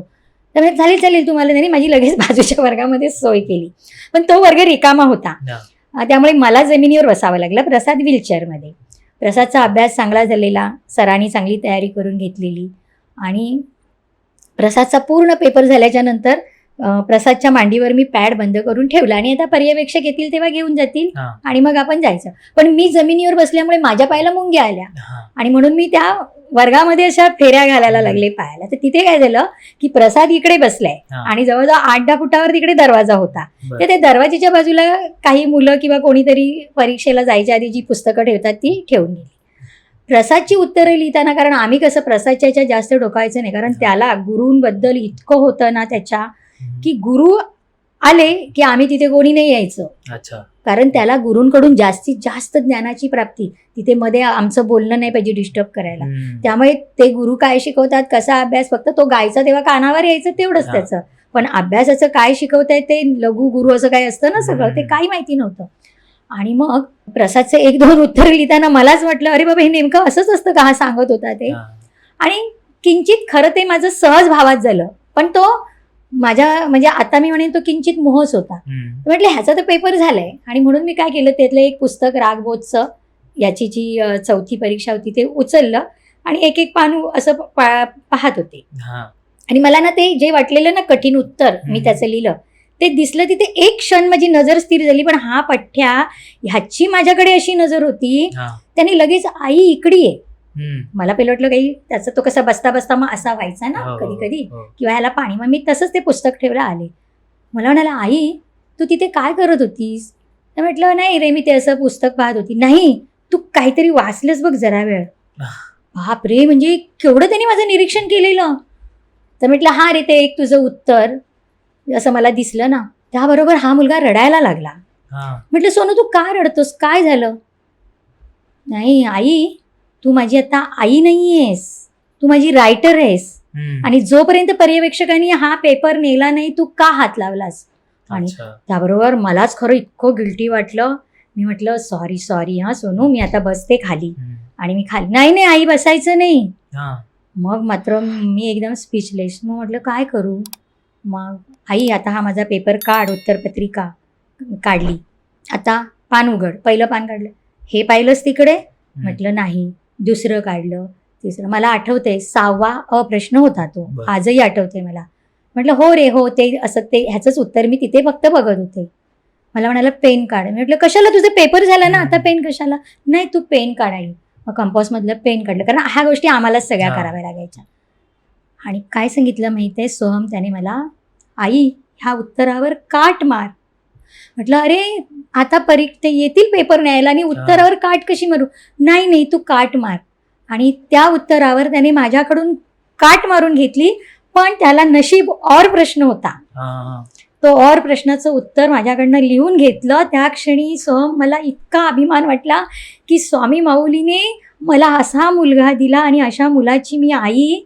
आणि आज माझा प्रसाद शरीराने डिसेबल आहे, पण मनाने आपल्या सगळ्यांपेक्षा तो ॲबल होता. आणि ही ॲबलताच स्वामींपर्यंत पोचत होती. आणि आज आपण समाजात काय बघतोय रे, आत्ताच या 10वी 12वीच्या परीक्षा पालक मुलांना कॉपी पुरवतायत, म्हणजे तुम्ही मुलांना डिसेबल बनवताय रे. खरंय. आणि तरी मुलं आत्महत्या करतायत. आणि जे लेकरू की ज्याची अवस्था अशी की समोर मृत्यू होता माहीत, आणि तो इतक्या प्रामाणिकपणे की त्याला कुठच्याही चुका माफ झाल्या असत्या, तर अशा मुलाची आई. मग असं त्याचं हे असल्यामुळे हे नक्षत्रांचं देणं काय, दुबईचा कार्यक्रम काय, त्याच्या गाण्याचा अल्बम काय की पंकज उदासजींच्या हस्ते त्याचं उद्घाटन. श्याम अनुरागीनी त्याच्यासाठी गाणी लिहिली की ज्या अलिशा चिनॉयचं गाणं आहे त्यानं मेड इन इंडिया, त्या अलिशा चिनॉय बरोबर तो दिल्लीच्या एका मुलाखतीत गायलेलं सुद्धा. आणि हे गाणं लिहिलेले श्याम अनुरागीने त्याच्यासाठी गाणी लिहिली, असं अल्बम होणं. मग हे काय आहे, अशक्य ते शक्य. मग आपण काहीतरी केलं ना की ते अशक्य ते शक्य ते करून दाखवतात. त्याचं अल्पायुष्य हे आम्ही विसरून गेलो, पण स्वामींना हे सगळं माहीत होतं ना, त्यामुळे ते पटापट एक एक सगळं काय म्हणतात तो वर्षाव. आणि मला तर वाटतं स्वामी कल्पवृक्ष म्हणूनच प्रसादसाठी उभे राहिले होते. म्हणजे कल्पवृक्ष कसं इच्छा केली की ते होत जातं, तसंच. तर असं ते घडत होतं. आता चित्रकला पण अशीच. आता प्रसादचं शरीर म्हणजे म्हटलं ना पूर्ण मानेच्या खाली, आणि बोटांमध्ये तर एक रायटर लागायचा. पण चित्रकलेचं आता मी सुरुवात म्हणजे अगदी असंच की एकदा तो पटकन बोलला की आई मला ना कंटाळा आला, मे महिन्याची सुट्टी होती, कारण आमच्यासमोर असं ग्राउंड आणि खेळताना मुलं दिसायची रे. म्हणजे ह्याच्या भावना काय होत असतील की ती मुलं त्याच्याच वयाची समोर खेळतायत आणि हा घरामध्ये व्हीलचेअरमध्ये आहे. पण त्याचा तो शब्द फक्त मी ऐकला की कंटाळा आला. हे बघ इथे सुद्धा मी टीव्ही लावून देऊ शकले असते त्याला, पण नाही, मला ते करायचं नव्हतं. म्हणजे आपल्यातली आई ना अशी जागी ठेवायची असते. मी तशीच बाहेर गेले आणि ड्रॉइंगचं सामान आणलं. तिथे एक प्रसंग सांगते. पहिले खडूचे रंग मी दिले आणि नंतर तो चित्र झालं म्हणाला म्हणून आले, तर मला वाटलं ह्याचं चित्र झालं नाही आणि हा झालं काय म्हणतोय. तर ते हातात ग्रिप्स नाहीत ना, तर चित्र काही लांबून दिसतच नव्हतं. मग आम्ही त्याला स्केच पेन, तर स्केच पेनची चित्र तर तू पाहिली असशील, मगाशी दाखवली की प्रिंट केलेली चित्र अशी. त्याच्यातही किती की तो रंग बाहेर जागा नाही, कारण तो रब आउट करता येत नाही. म्हणजे केवढी म्हणजे मनाची एकाग्रता साधायला हे केवढे उपाय आपण घरी करू शकतो. आणि मग 10वी झाल्यानंतर ना तो वॉटर कलर बोलला, तेव्हा मी मात्र थोडीशी म्हणजे मला असं वाटलं हा वॉटर कलर कसं करणार, कारण तो ब्रश पाण्याचा कुठे चित्रावर पडला तर ते चित्र खराब होतं, कारण ह्याच्या हातात तेवढ्या ग्रिप्स नाहीत ना. पण तरी त्याची इच्छा म्हटल्यावर मग दिगंबर चिचकर नावाचे सर, जे मी ज्या मुंबई महानगरपालिकेमध्ये शिक्षण खात्यात काम करत होते तिथे ते कला क्षेत्रातच होते, आणि त्यांनी नुकतीच VRS घेतलेली. तर त्यांना म्हटलं सर तुम्ही एकदा यांनी प्रसादला मार्गदर्शन करा. त्यांनी पण त्यांचा अनुभव लिहिलाय ना पुस्तकामध्ये.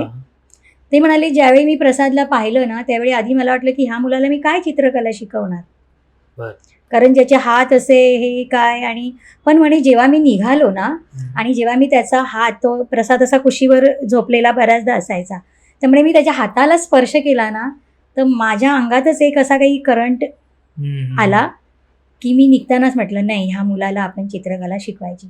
तुला सांगू इथेही साधना बघा, प्रत्येक गोष्टीच साधना आहे. नुसतं आपण पोथ्या पुराण वाचणं म्हणजे साधना नसते, तुमच्या कर्तव्यातही साधना असते.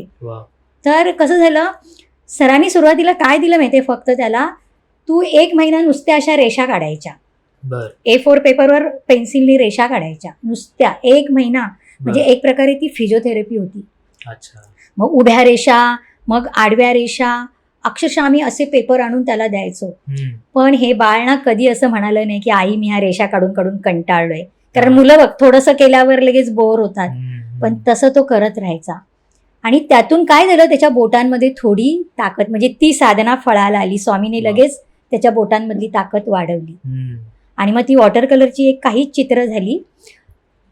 पण ह्या चित्राचं पण लगेच नेहरू सेंटरला एक्झिबिशन, अरे वा, अजित वाडेकरांच्या हस्ते हा, उद्घाटन त्या चित्रकलाचं प्रदर्शन होऊन, आणि त्यामध्ये एक त्याचं भोवऱ्याचं चित्र आहे. बर, ते खरं फिजिओथेरपी सारखं गोल रेषा रेषा रेषा.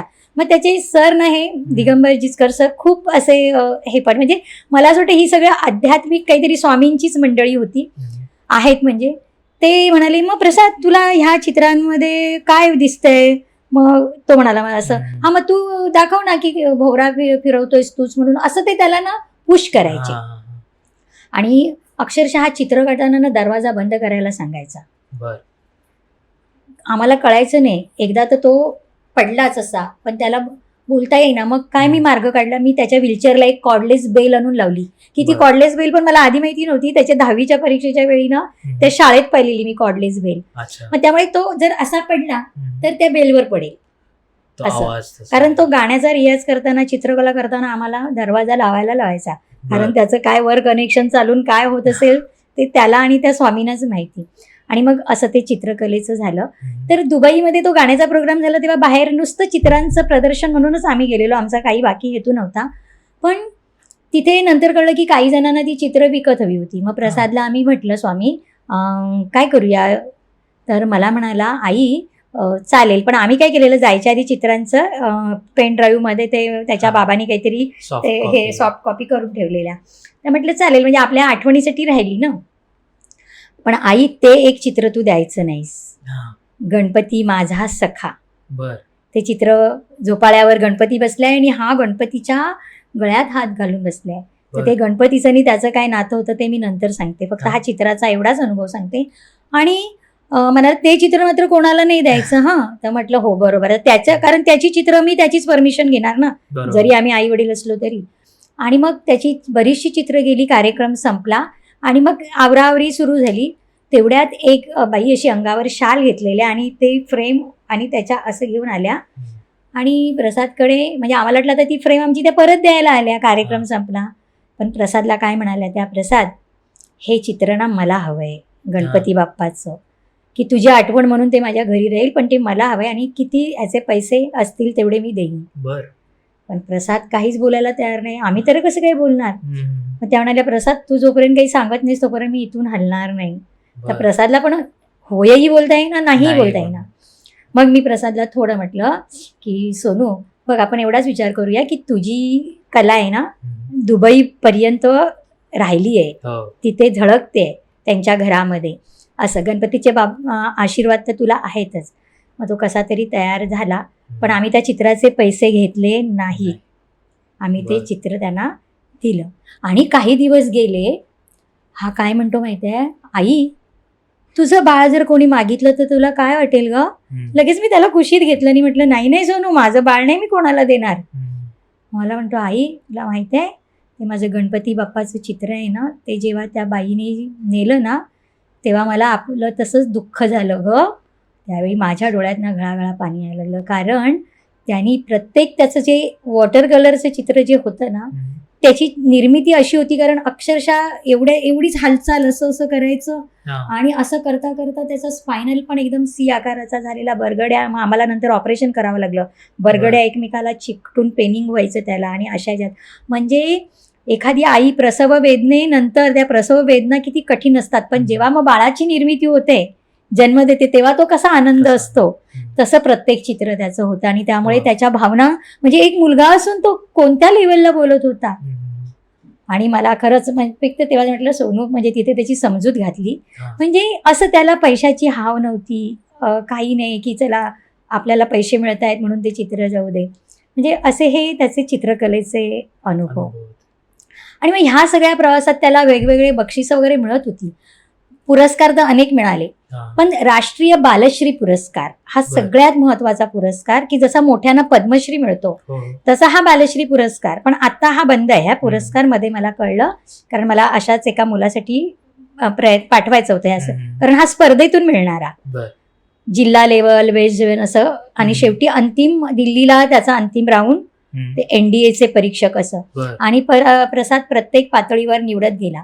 पण जाताना ज्या बालभवनच्या ज्या अध्यक्षा होत्या त्या म्हणाल्या, प्रसाद क्रिएटिव परफॉर्मन्स का अवॉर्ड अपने महाराष्ट्र को अभी तक मिला नहीं है. शीला तिवारी त्यांचं नाव.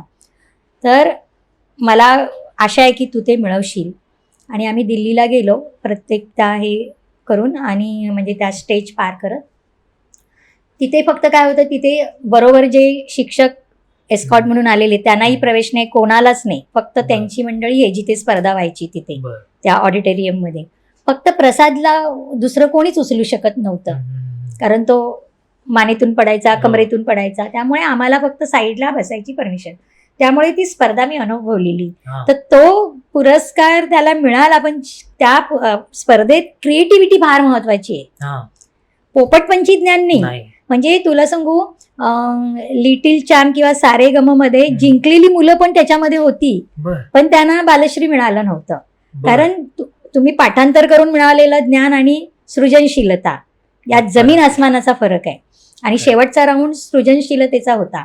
आणि एक एक मूल आम्ही एका कोपऱ्यात बसलेलो. पहिलं त्यानं सांगितलेलं, तुम्ही प्रत्येकाने आता इथे ऑन द स्पॉट कविता करायची आणि तिथे आल्यावर सादर करायची. त्यामुळे एक एक जण यायचं आपली कविता, आणि मग ते ना खालून असे प्रश्न विचारायचे ना भडीमार, मुलं गांगरून जायची.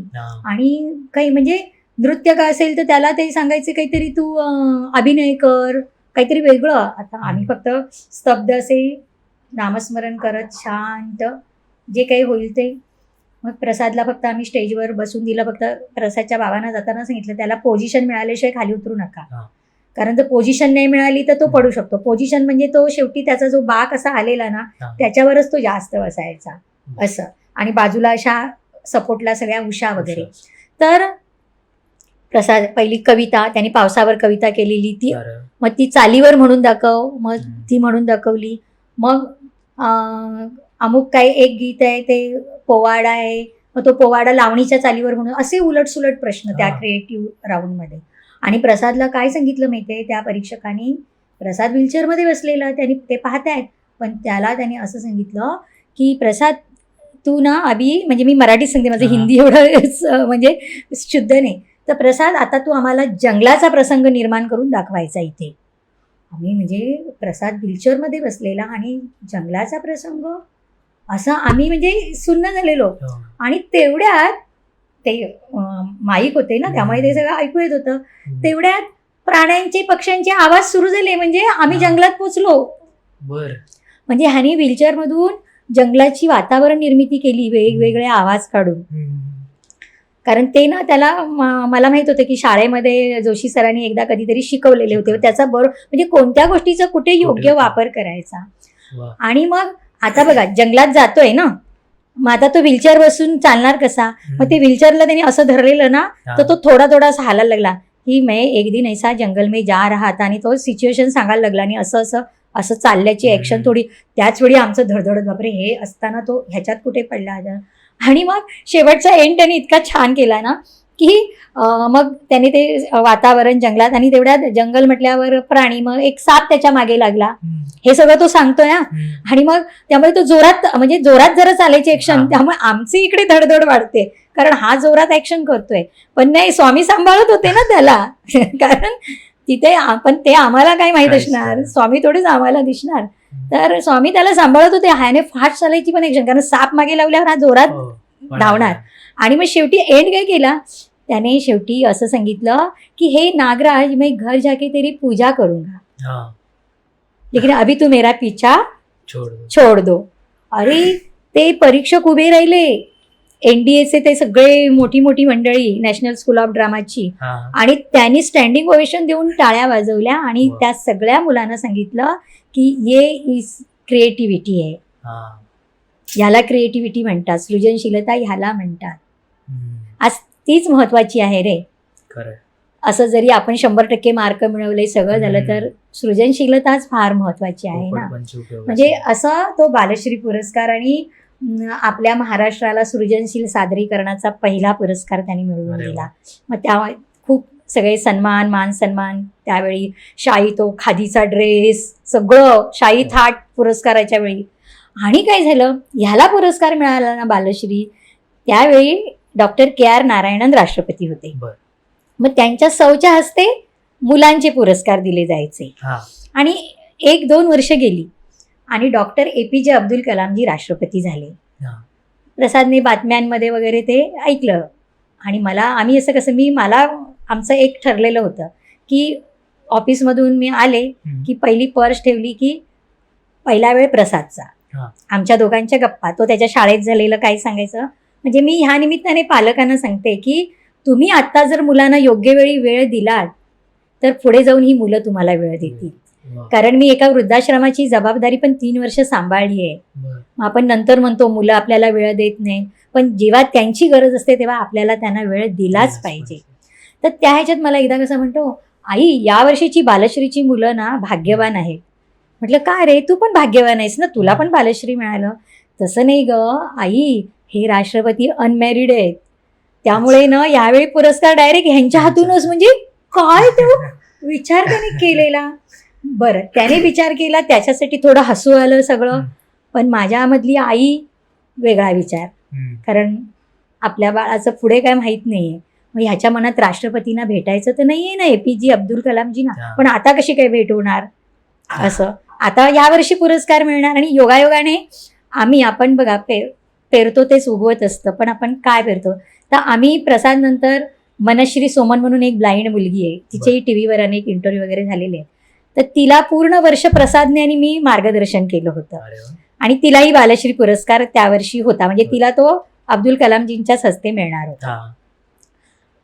एक झालं, प्रसाद पण विसरून गेला. माझ्या मनात फक्त कधीतरी यायचं, ह्याला भेटायची इच्छा तर नसेल ना त्यांना असं. मग काय, ती माऊलीचं म्हटलं ना, ती अंतःकरणातच डोकावत होती आणि कल्पवृक्ष तर पूर्ण ओपनच ठेवलेला. एक थोडे दिवस गेले आणि डायरेक्ट दिल्ली राष्ट्रपती भवनमधून पत्र आलं की आधीच्या, म्हणजे ती स्पर्धा सुरू होऊन हे 5वं वर्ष होतं की 6वं, आधीच्या 5 वर्षातल्या सगळ्या बालश्रीच्या मुलांना बोलावलं डॉक्टर APJ अब्दुल कलामजींनी. पण त्यावेळी प्रसादचं नुकतंच ऑपरेशन झालं होतं स्पायनलचं, कारण त्याच्या बरगड्या इतक्या पेनिंग होत होतं की आम्हाला ते करावंच लागलेलं. थोडंसं तब्येत नाजूक वाटत होती, त्यामुळे मला म्हणाला, नाही ग आई, मला म्हणजे तो असं कुठच्या गोष्टीसाठी असा काय म्हणतात ते हावऱ्यासारखं नव्हतं त्याचं, किंवा अधीर नाही आई, मला ना नाही झेपणार, नको आता. पण माझ्यातली आई नाही, कारण मला डॉक्टरांचं ते वाक्य माझ्या मनात घणघणायचं की ह्याला जितका आनंद देता येईल तेवढं द्या असं. मग मी डॉक्टरांकडे गेले, कारण ऑपरेशन झाल्यामुळे इंदुजा हॉस्पिटलला. सर म्हणाले तुम्ही नेऊ शकता, पण त्याला ते बायपॅप मशीन सोबत न्या, कारण त्यांची लंग्सची कॅपॅसिटी कमी झालेली, त्यामुळे ऑक्सिजन लेवल कमी व्हायची. मग हे बायपॅप मशीन आहे ना, त्याचे त्यावेळी किंमत होती 1 लाखाच्या वर. म्हणजे आम्ही घेऊ पण शकत नव्हतो. रेंटवर घ्यायचं, नंतर तर आम्ही चांगलं विकत घेतलं, पण त्यावेळी सांगते रेंटवर तासाला 200-250 रुपये रेंट होता. आणि मग त्याची माझी चौकशी चाललेली की कुठे मिळतं, काय कसं, कुठे मेडिकल इन्स्ट्रुमेंट मिळतात वगैरे, असं सगळं ते चाललेलं. आणि तेवढ्यात डायरेक्ट पुण्याहून मला फोन एका बाईंचा, ज्या ओळखीच्या नाहीत, काही नाही. आणि त्या फोनवर डायरेक्ट काय म्हणाल्या माहितीये, अहो माझ्याकडे ना बायपॅप मशीन आहे, फक्त थोडं वापरलेलं आहे आणि ते ना मला तुमच्या प्रसादला द्यायचं आहे, चालेल का तुम्हाला? चालेल काय, आम्हाला तर स्वामींचा प्रसादच मिळतोय असं झालं. आणि ते बायपॅप मशीन डायरेक्ट घरी. आणि मग आम्ही प्रसादला त्यावेळी मग फ्लाईटने घेऊन वगैरे गेलो. सगळा कार्यक्रम झाला आणि प्रसादची इच्छा, स्वतःचं पेंटिंग राष्ट्रपतींना स्वतःच्या हाताने द्यायचं होतं, ती इच्छा पूर्ण झाली. आणि आम्ही प्रसादचं, आमचं काय मेन इच्छा झाली. मग हे राष्ट्रपती म्हणजे त्यांना मुलं जीव की प्राण, तर सगळ्या मुलांसाठी कॉन्फरन्स हॉलमध्ये ते बोलणार होते. पण आम्ही तिथे म्हटलं प्रसादला काय न्यायचं नाही की त्याची व्हीलचेअरमुळे कुठे त्रास नको कोणाला, तर आम्ही असे साईडला उभे राहिलो. पण ज्यावेळी एक अर्ध्या तासाने तोपर्यंत त्याने सांगितलं की तुम्ही ना खानपान करून घ्या, तिकडे सगळं ते मस्तपैकी चांदीच्या ह्याच्यामध्ये सगळं शाही सगळं. आणि राष्ट्रपती असे येऊन सरळ जाणार ना, राष्ट्रपतींनी प्रसादसाठी प्रोटोकॉल तोडला.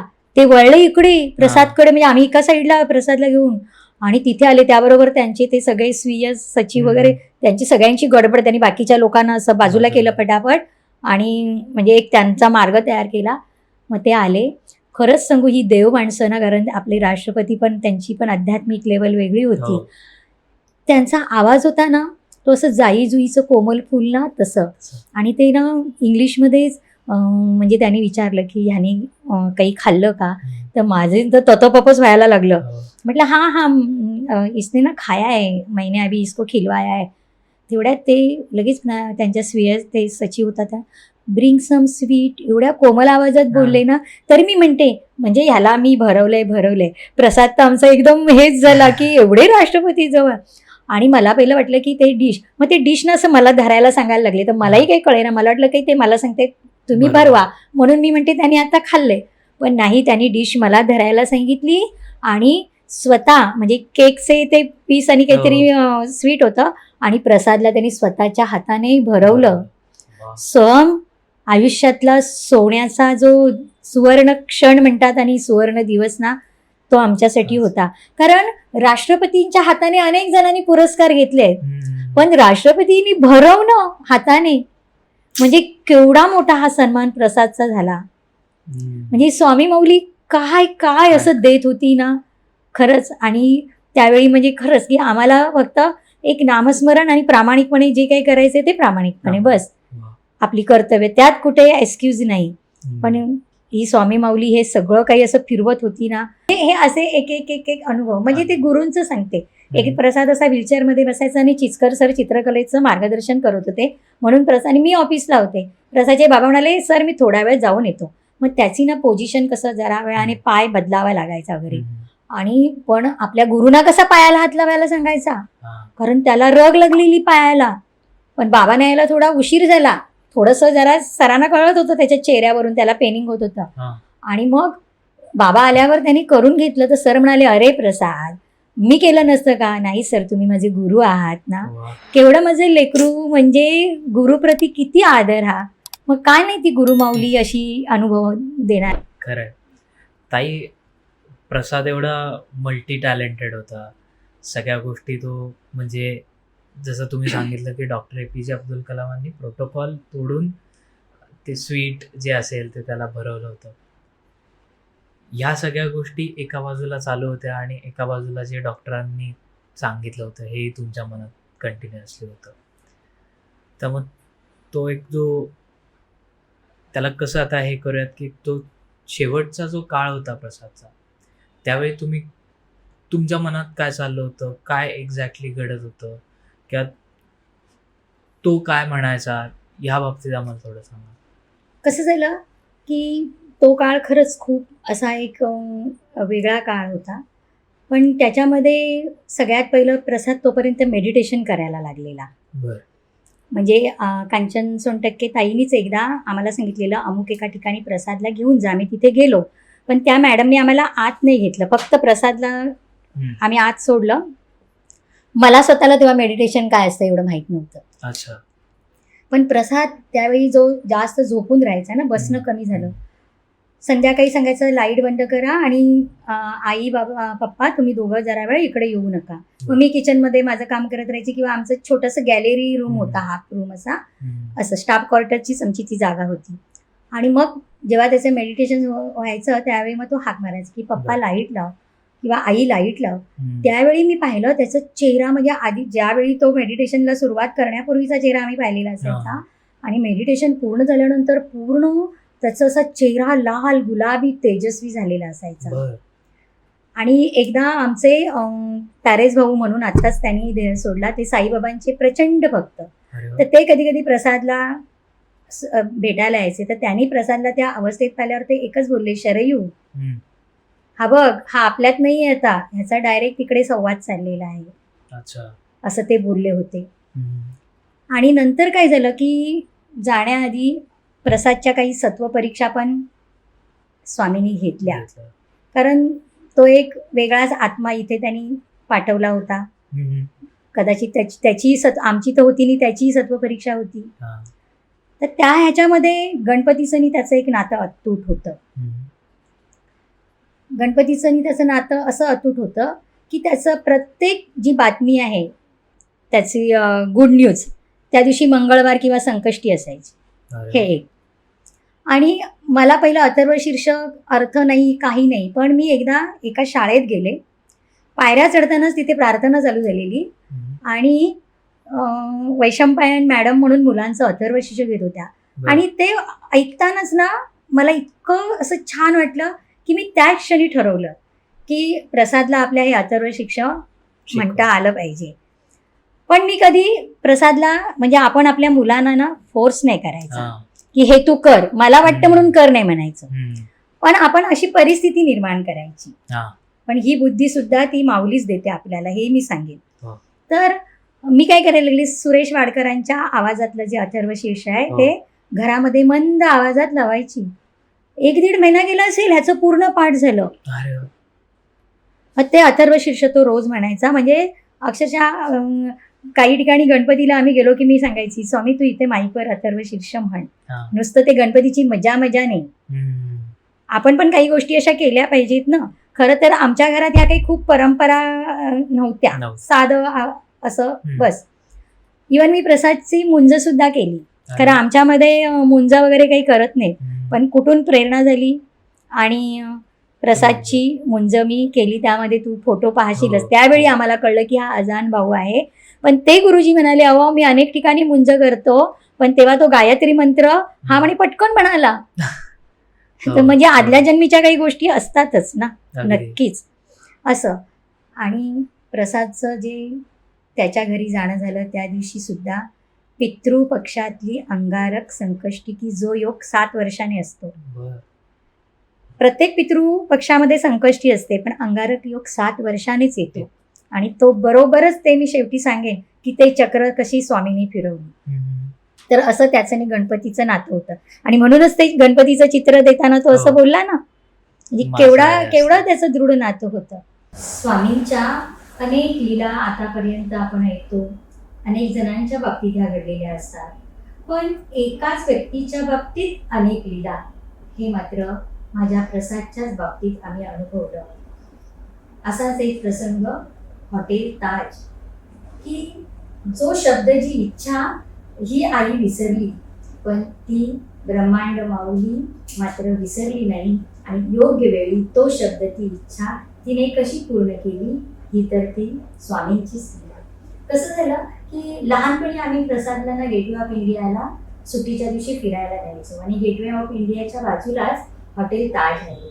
आणि हा ताज हॉटेलला म्हणजे तिथे पाहिल्यानंतर प्रसाद एकदा म्हणाला, आई हे हॉटेल आतून कसं असेल. त्यावेळी मी त्याला म्हटलं, हो आपण ना एकदा जाऊया आणि आतून ते हॉटेल पाहूया. थोडासा विचार केला आणि काही माहिती घेतली, तेव्हा असं कळलं की त्यावेळी त्या हॉटेलमधल्या रेस्टॉरंटमध्ये, म्हणजे ही 25-28 वर्षापूर्वीची गोष्ट, चहा जवळजवळ 600 ते 800 रुपये होता. पण त्यांनी विचार केला हरकत नाही, एखादा आपला पगार जाईल, पण आपण प्रसादला या हॉटेलमध्ये न्यायचं. पण काही दिवस गेले, प्रसाद मोठा होऊ लागला, त्याचे इतर अनेक गोष्टी चालू झाल्या आणि मीही हा दिलेला शब्द विसरले. कदाचित प्रसादच्या तर हे लक्षातही नसेल. पण ज्यावेळी प्रसाद पूर्णपणे रुग्णशय्येवर होता, त्यावेळी मात्र असं झालं की एके दिवशी डॉक्टर बत्रा, जे होमिओपॅथीमध्ये फार प्रसिद्ध आहेत, त्यांच्या ऑफिसमधून आम्हाला फोन आला की यावर्षीचा पॉझिटिव्ह हेल्थ अवॉर्ड देण्यासाठी आम्ही तुमच्या प्रसादची निवड केली आहे, तर तुम्ही याल ना. मी प्रसादशी बोलले. खरं तर आता प्रसादला काहीच नको होतं, हवं पण त्याचं संपलं होतं. मला म्हणाला, आई मला नको पुरस्कार आता. त्यावेळी मी त्याला म्हटलं, बाळा हा पुरस्कार तुला आत्तासाठी नाहीये, तर तू आत्तापर्यंत जे केलंयस ना त्यासाठी आहे. आणि बघूया आपण, जवळ असेल तर जाऊ, दूर असेल तर नको जाऊया. आणि डॉक्टर म्हटल्यानंतर मला असं वाटलं साधारण एखाद्या हॉस्पिटलच्या हॉलमध्ये वगैरे हा कार्यक्रम असेल. 7-8 दिवसांनी निमंत्रण पत्र आलं, तर त्यावर कार्यक्रमाचं जे स्थळ लिहिलेलं ते होतं हॉटेल ताज क्रिस्टल हॉल. मी एकदम अचंबितच झाले आणि मला एकदम माझा तो शब्द आणि ती इच्छा आठवली की अरे आपण प्रसादला त्या हॉटेलमध्ये नेणार होतो. मी एक दोघांकडून खात्री करून घेतली की नक्कीच हा जो क्रिस्टल हॉल आहे तो ज्या ताज हॉटेलमध्ये आहे ते तेच ताज हॉटेल आहे ना गेटवे ऑफ इंडियाच्या बाजूचं, तर तेच ताज हॉटेल होतं. आणि ठरलेल्या दिवशी आम्ही तिथे गेलो. प्रसादचा सुंदर कार्यक्रम झाला. त्याला doctor Batra positive health award पुरस्कार मिळाला. ह्याचा व्हिडिओ सुद्धा यूट्यूबला आहे. आणि तिथे नेमकं प्रसाद गाणं योगायोगाने असं म्हणाला होता की वो कागज की कश्ती वो बारिश का पाणी. तर कसं असतं बघा. आणि 7-8 महिने गेले असतील आणि तो अतिरेकी कसा त्या हॉटेलमध्ये शिरून त्याने तिथे जे काही अग्नितांडव केलं ते सगळ्यांना माहीत असेल. आणि नंतर 3-4 वर्ष ते हॉटेल बंदच होतं. आणि माझा प्रसादही हा पुरस्कार मिळाल्यानंतर, ताज हॉटेल पाहिल्यानंतर जेमतेम 1 वर्षच होता. पण जर त्यावेळी स्वामी माऊलींची ही लीला घडली नसती तर मात्र ह्या आईला कायमच पश्चाताप झाला असता आणि कायमच मी स्वतःला अपराधी समजले असते. तर अशी ही स्वामी माऊलींची लीला. अशा अनेक लीला आहेत. तसंच त्यापैकीच म्हणजे शेवटच्या दिवसातले काही प्रसंग, म्हणजे कसं प्रसादचे आधीचे दिवस कसे कला, गाणं, कार्यक्रम, स्पर्धा, पुरस्कार यामध्ये घरी येणारे सतत पत्रकार असे गजबजलेले आणि सुंदर वातावरणातले ते दिवस होते. पण ज्यावेळी प्रसाद आता अजिबातच बसू शकत नव्हता त्यावेळी झोपून राहायचा, पण माझ्याकडून वाचन करून घ्यायचा, मेडिटेशन असायचं. पण तरी कुठेतरी मला एक जाणवत होतं की ह्याला कुठेतरी असं एखादा मित्र येऊन ह्याच्याशी असं म्हणजे ह्याच्या आवडत्या विषयावर बोलणारा असावा. आणि म्हणून मी आमच्या कॉलनीतील 1-2 मुलांना म्हटलं सुद्धा, अरे कधीतरी या आमच्या प्रसादशी गप्पा मारायला. पण कधीच कोण आलं नाही. म्हणून या पॉडकास्टच्या निमित्ताने मी सर्वांना असं सांगेन की आपल्या बाजूला जर आमच्या प्रसादसारखा कोणी असा बेडरिडन मुलगा असेल किंवा एखाद्या आजी आजोबा असतील तर नक्कीच वेळ काढून तुम्ही त्यांच्याशी कधी गप्पा मारायला जा. त्यांच्या अंगावरून एखादा स्पर्श असा करा की त्यामुळे खूपच त्यांना आनंद मिळेल. आणि त्याची सत्वपरीक्षा कशी झाली ते सांगते मी तुला. त्याच्या आधी आम्हाला संकेत झाले, पण आधी कळले नव्हते ते. आमच्या त्या सोसायटीत तोपर्यंत कधी बुबू नव्हता. आणि एक दिवस गुरुवार, आजचा आपला एपिसोड पण गुरुवारी होता आणि तुमचा पहिला मेसेज आला ना, ईमेल, त्यावेळी ना आता चतुर्थीच होती, विनायक चतुर्थी. तर झालं कसं, तो बुबू, मी ऑफिसमधून आले आणि माझ्या शेजारी केळकर ताई, त्याही ऑफिसमधून आल्या, कारण स्टाफ क्वार्टर ना, आणि त्याही खूप गजानन महाराजांच्या भक्त असं. तर मला म्हणाल्या, अगं शरयू, आज गुरुवार आहे, हे बघ श्री दत्ता महाराजांनी पाठवले, त्याला काहीतरी घाल असं. तर मी लगेच मारी बिस्किट वगैरे घातले त्याला. आणि तो बुबू, मग मी त्याला ना, चला देऊच नाव, मी देऊ म्हणायची त्याला असं. आणि मग तोपर्यंत मला बुबूंना मी घाबरायची वगैरे, मी लांब राहायची. पण नाही, तिथे मग जवळीक वाटायला लागली. आणि प्रसाद मात्र थोडंसं त्याला दूर सारायला बघायचा, कारण त्याला काहीतरी कळत होतं. आणि हा बुबू काही दिवसच आमच्या दारात राहिला, कारण तसं पाळीव नव्हता, स्ट्रीट, पण आमच्या दारातच राहायचा.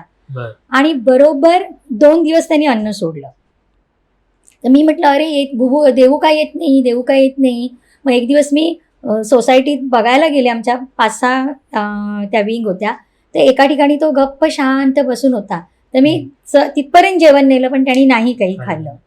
आणि हे 2 दिवस त्यांनी अन्न सोडलं.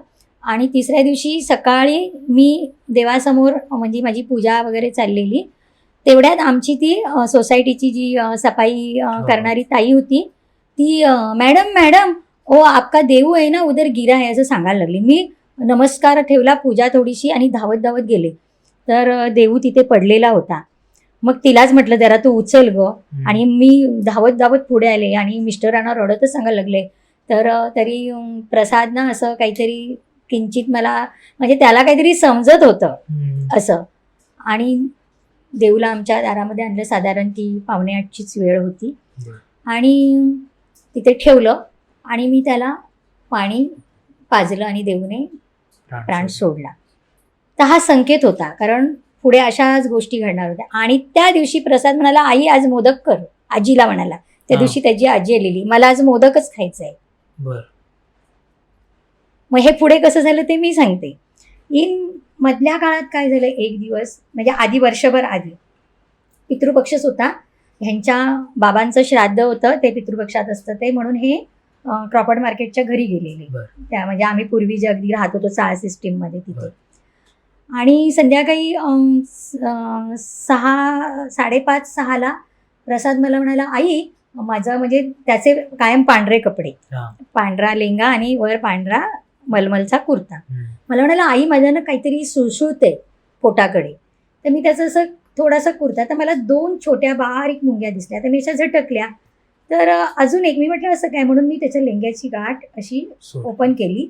तर आत 1-2 मुंग्याच दिसल्या, बस एवढंच. तर मला वाटलं बघूया अजून, आणि मी त्याचा लेंगा जेव्हा पूर्ण खाली केला, त्याचे दोन्ही पाय रक्तबंबाळ झालेले होते मुंग्यानी केलेले.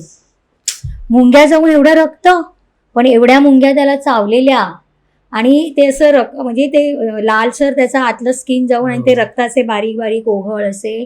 मी बाप रे, मला एकदम कसं तरी झालं. मी लगेच ह्यांना फोन केला की तुम्ही ताबडतोब या. मला समजे ना काय करावं. मग कसं तरी त्या सगळं झाडलं. मग नंतर मुंग्या कुठे दिसेनात, आणि मग हे पण लगेच टॅक्सी करून आले.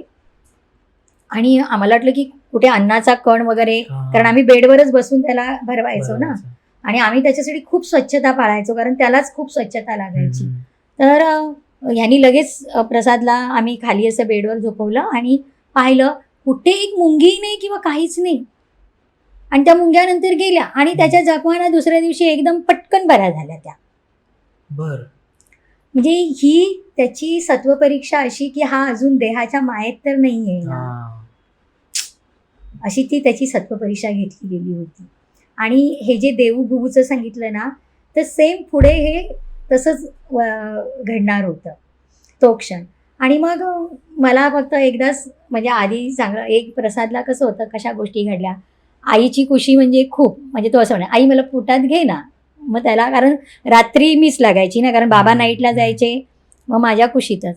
पण हळूहळू ना तो माझ्यापासून, मला कळलं लागलं हा दूर जातोय माझ्यापासून. माझ्याशी बोलणं कमी केलं. मग मी शेजारच्या त्या केळकर ताई म्हटलं ना, त्यांच्याकडे जाऊन अक्षरशः मी रडायची की स्वामी पहिल्यासारखा बोलत नाही हो, आणि नाही का शरयू, त्याला त्रास होत असेल म्हणून तो गप्प असेल, त्या माझ्या समजूत काढायच्या. आणि मग मी परमेश्वराकडे एक प्रार्थना करायला लागली. काय प्रार्थना करायला लागली की जर डॉक्टरने निदान केलं ते जर खरं असेल, होणार असेल, तर माझ्या स्वामीला, माझ्या सोनूला कोणत्याही वेदना व्हायला नाही पाहिजे, आणि त्याला कळलंही नाही पाहिजे की आपलं आता काहीतरी शेवटचा क्षण जवळ आला आहे. माझी एवढीच, मी आतापर्यंत परमेश्वरा काही, मी आमच्याकडे गणपतीची मूर्ती वगैरे असं ते सगळं होतं. तर मी ही प्रार्थना करायची की त्याच्या वेदना मला दे, बरं, की त्याच्या वेदना सगळ्या मला दे, पण त्याला वेदना होता कामा नये, अशी ही एक प्रार्थना मात्र मी शेवटी नियमित करायची. आणि तसंच झालं. ज्यावेळी बरोबर अनंत चतुर्दशी झाली की लगेच दुसऱ्या दिवशी पितृपक्ष सुरू होतो. पण त्याच्या आधी गणपतीचं आणि त्याचं नातं कळलेलं काहीतरी आहे, आणि म्हणून मी एक असं ठरवलेलं की हल्ली प्रसाद जरा जास्तच गप्प झाला आहे. आणि पण बाकी एक असायचं, त्याला बोलायचं ते एवढी व्यवस्थित बोलायचा. त्याची नजर पण एक वेगळी अशी, एक ती ऋषीमुनींची अशी एक अशी काहीतरी, ते त्राटक वगैरे अशी काहीतरी, शांभवी मुद्रेसारखी अशी नजर व्हायला लागलेली. फोटो काढायला द्यायचा नाही, आता माझे फोटो नाही काढायचे असं सांगायचा. पण त्यावेळी म्हणजे अंधश्रद्धा नाही, श्रद्धा पाहिजे, म्हणजे नवस करण्यासाठी नाही. पण मला एक वाटलं की लालबागचा राजा जो गणपती आहे, की त्याच्याबद्दल दोन्ही प्रकारच्या बातम्या येतात. खरं माझ्या तिथे खूप मैत्रिणी आहे, मी कोणाच्या तरी ओळखीने पण जाऊन त्यांचं दर्शन घेतलं असतं, पण मला तसं नको होतं, करायचं तर श्रद्धेने. म्हणून मी पहाटे 4ला लाईन लावली, संध्याकाळी 4ला मला दर्शन झालं. पण ते 4 ते हे 4 मी सतत अथर्व शीर्ष म्हणत होते. त्यामुळे मला ते 12 तास लाईन काही वाटलं नाही. आणि मी घरी आले, आणि 2 दिवसांनीच हे, त्याच्या आधीच 1 दिवस काहीतरी प्रसादचं असं काही खाल्लं तरी तो नकोच म्हणायचा. आणि मग काय व्हायचं, ते थोडंसं असं म्हणजे कफ आल्यासारखं बाहेर यायचं.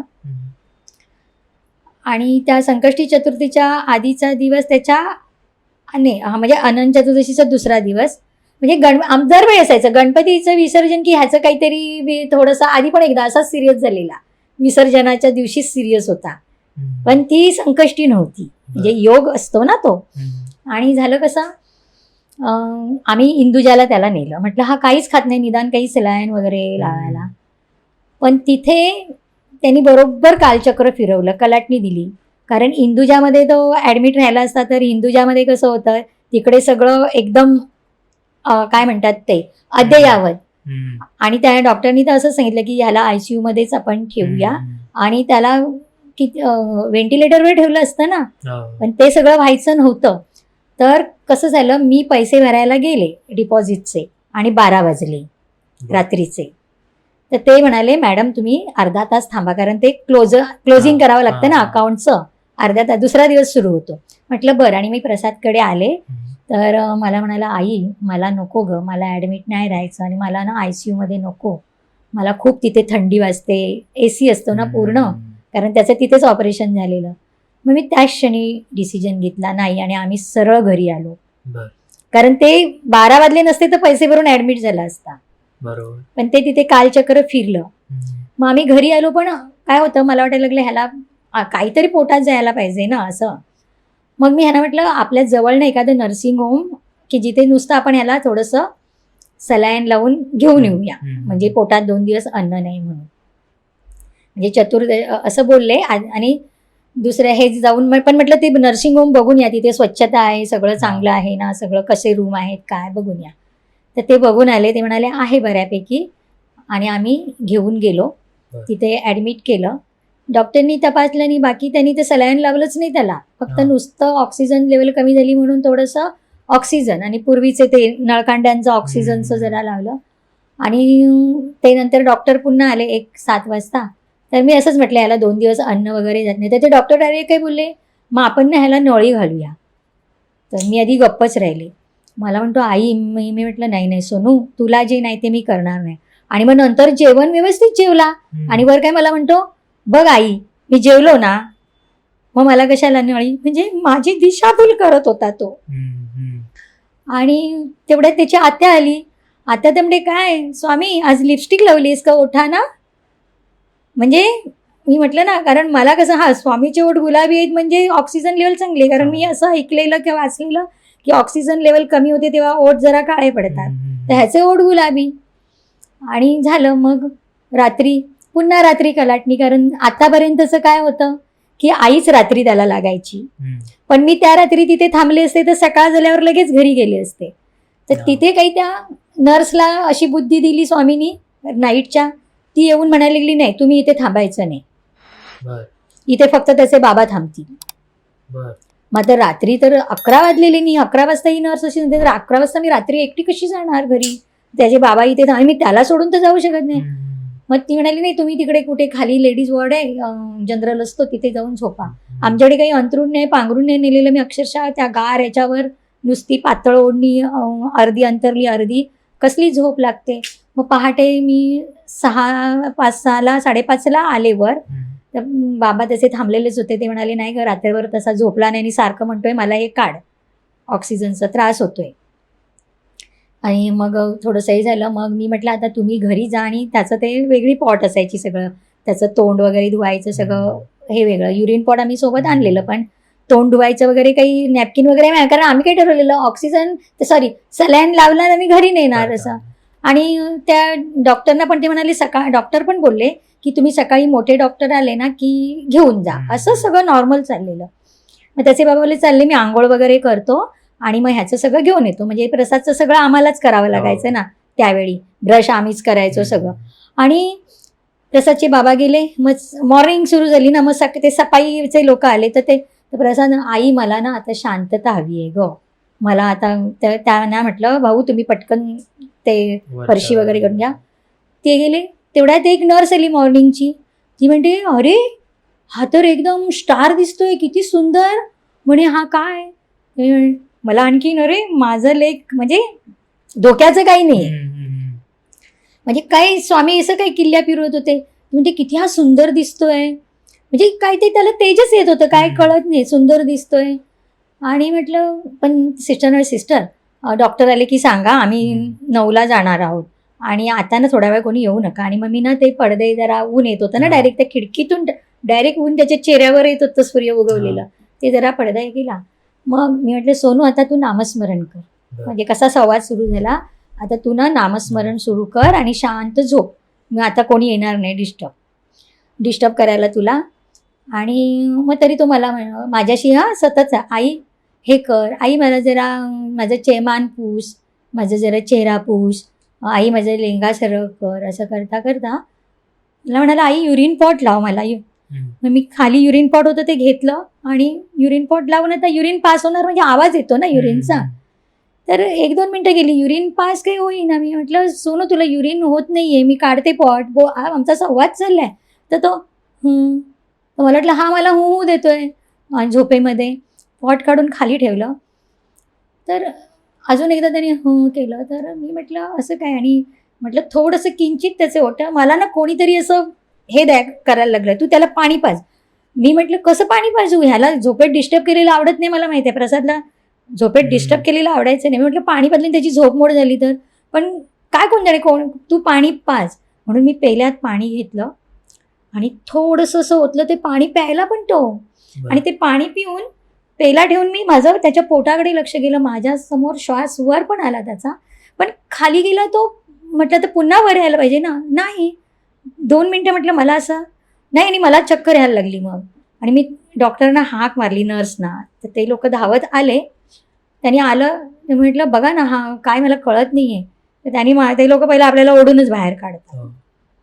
आणि असाच बोलता बोलता आई आई करता करता त्याने माझा, जसं एखादं मूल हात धरलेला असतो आणि हात सोडतो, म्हणजे स्वामींनी तेवढं माझं ऐकलं की त्याला स्वतःला पण कळलं नाही. तो माझ्याशी शेवटपर्यंत आई आई करत होता आणि माझा त्याने कधी हात सोडला ते कळलं नाही. आणि तो त्याच्या घरी गेला.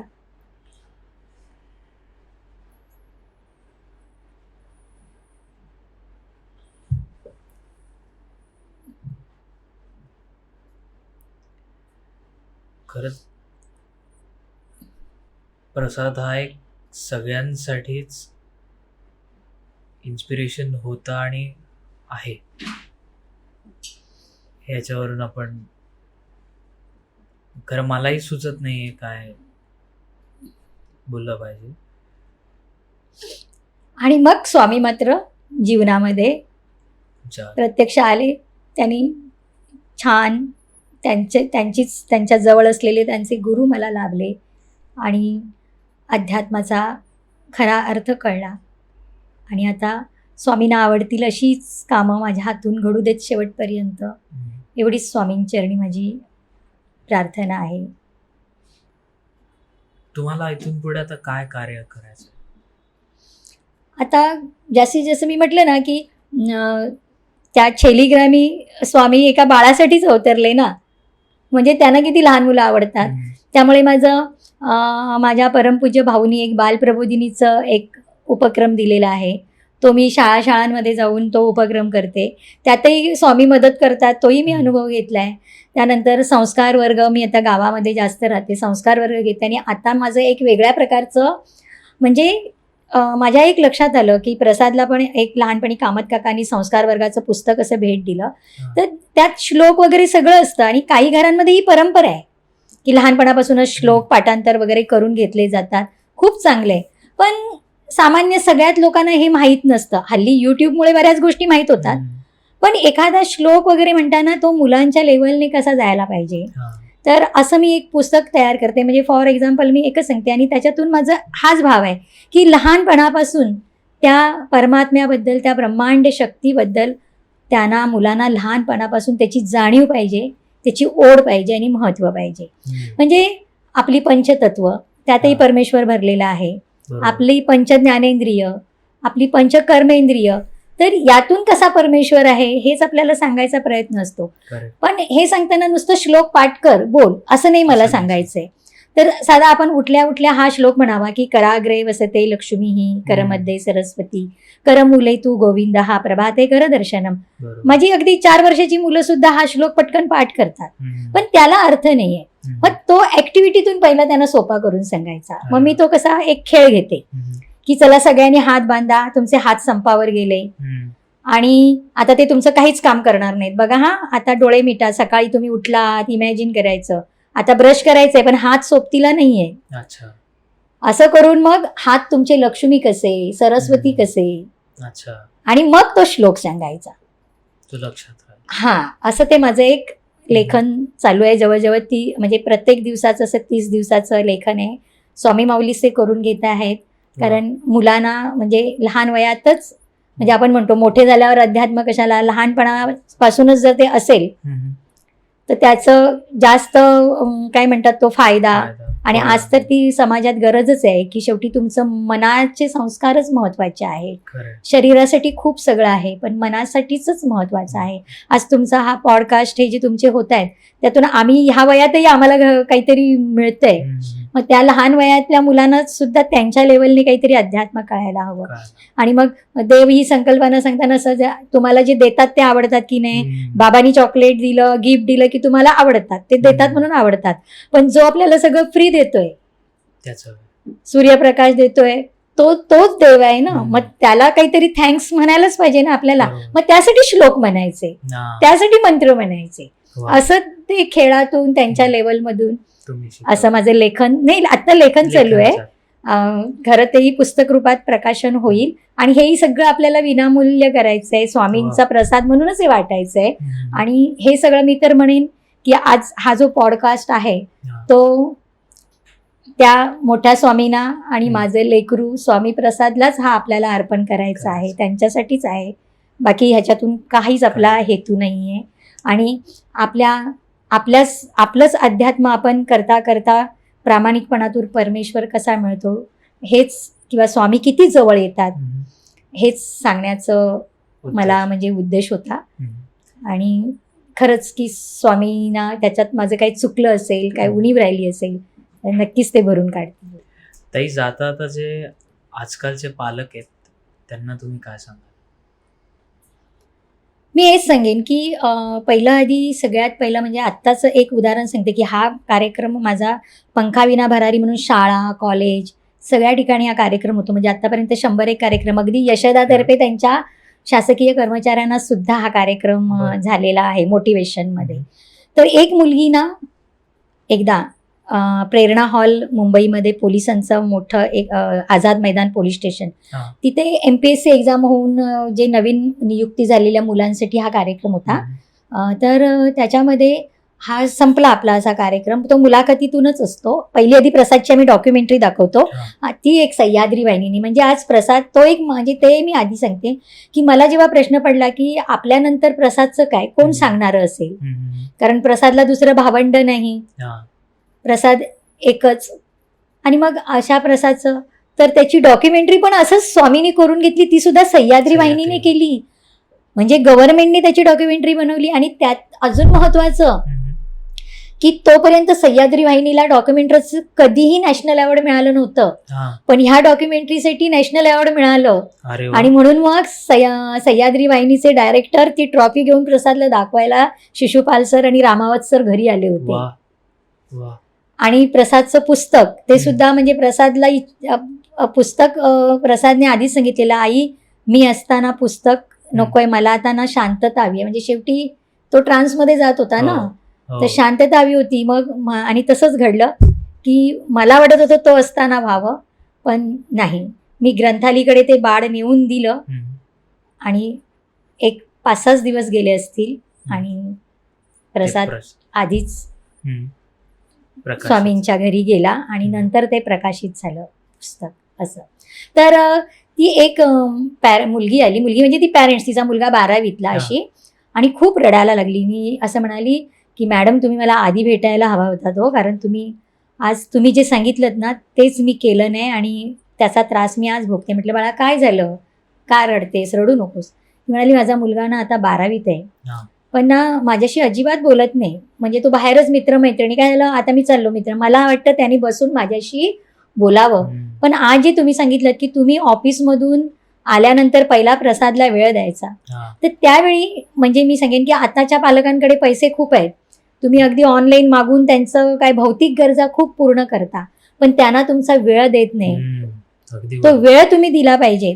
आणि तो जर तुम्ही वेळ दिलात आणि तर उद्या मी म्हटलं ना, मग काही वेळा म्हणतात की मी वृद्धाश्रमाचं पण 3 वर्ष ऑनररी काम केलं प्रसाद हो. गेल्यानंतर. या सगळ्या सेवा मी स्वामींना आवडणाऱ्या आजही करते. तर त्यांनी सांगितलं, तिने म्हणाली ते मी तो जो वेळ मी पैशाचं भरपूर त्याला काय काय गिफ्ट देत होते, पण वेळ देत नव्हते. हा. काय ते तुम्ही लहानपणी त्यांचे मित्र बनलात ना, तर म्हातारपणी ते तुमचे मित्र बनतात वा वा. आणि ते तुमचं लहान मुलासारखं करतात. आणि ते संस्कार लहानपणापासून पाहिजे. असं.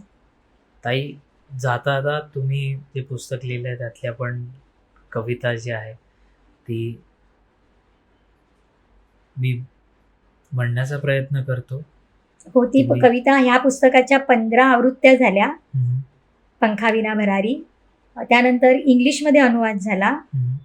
कोंकणी भाषेत नाडकर्णी सरांनी अनुवाद केला आणि त्याला गोवा कला अकादमी, साहित्य कला अकादमीचा पुरस्कार वा. पण मिळाला आणि आपल्या मराठीतल्या पण पुस्तकाला अनेक पुरस्कार मिळाले.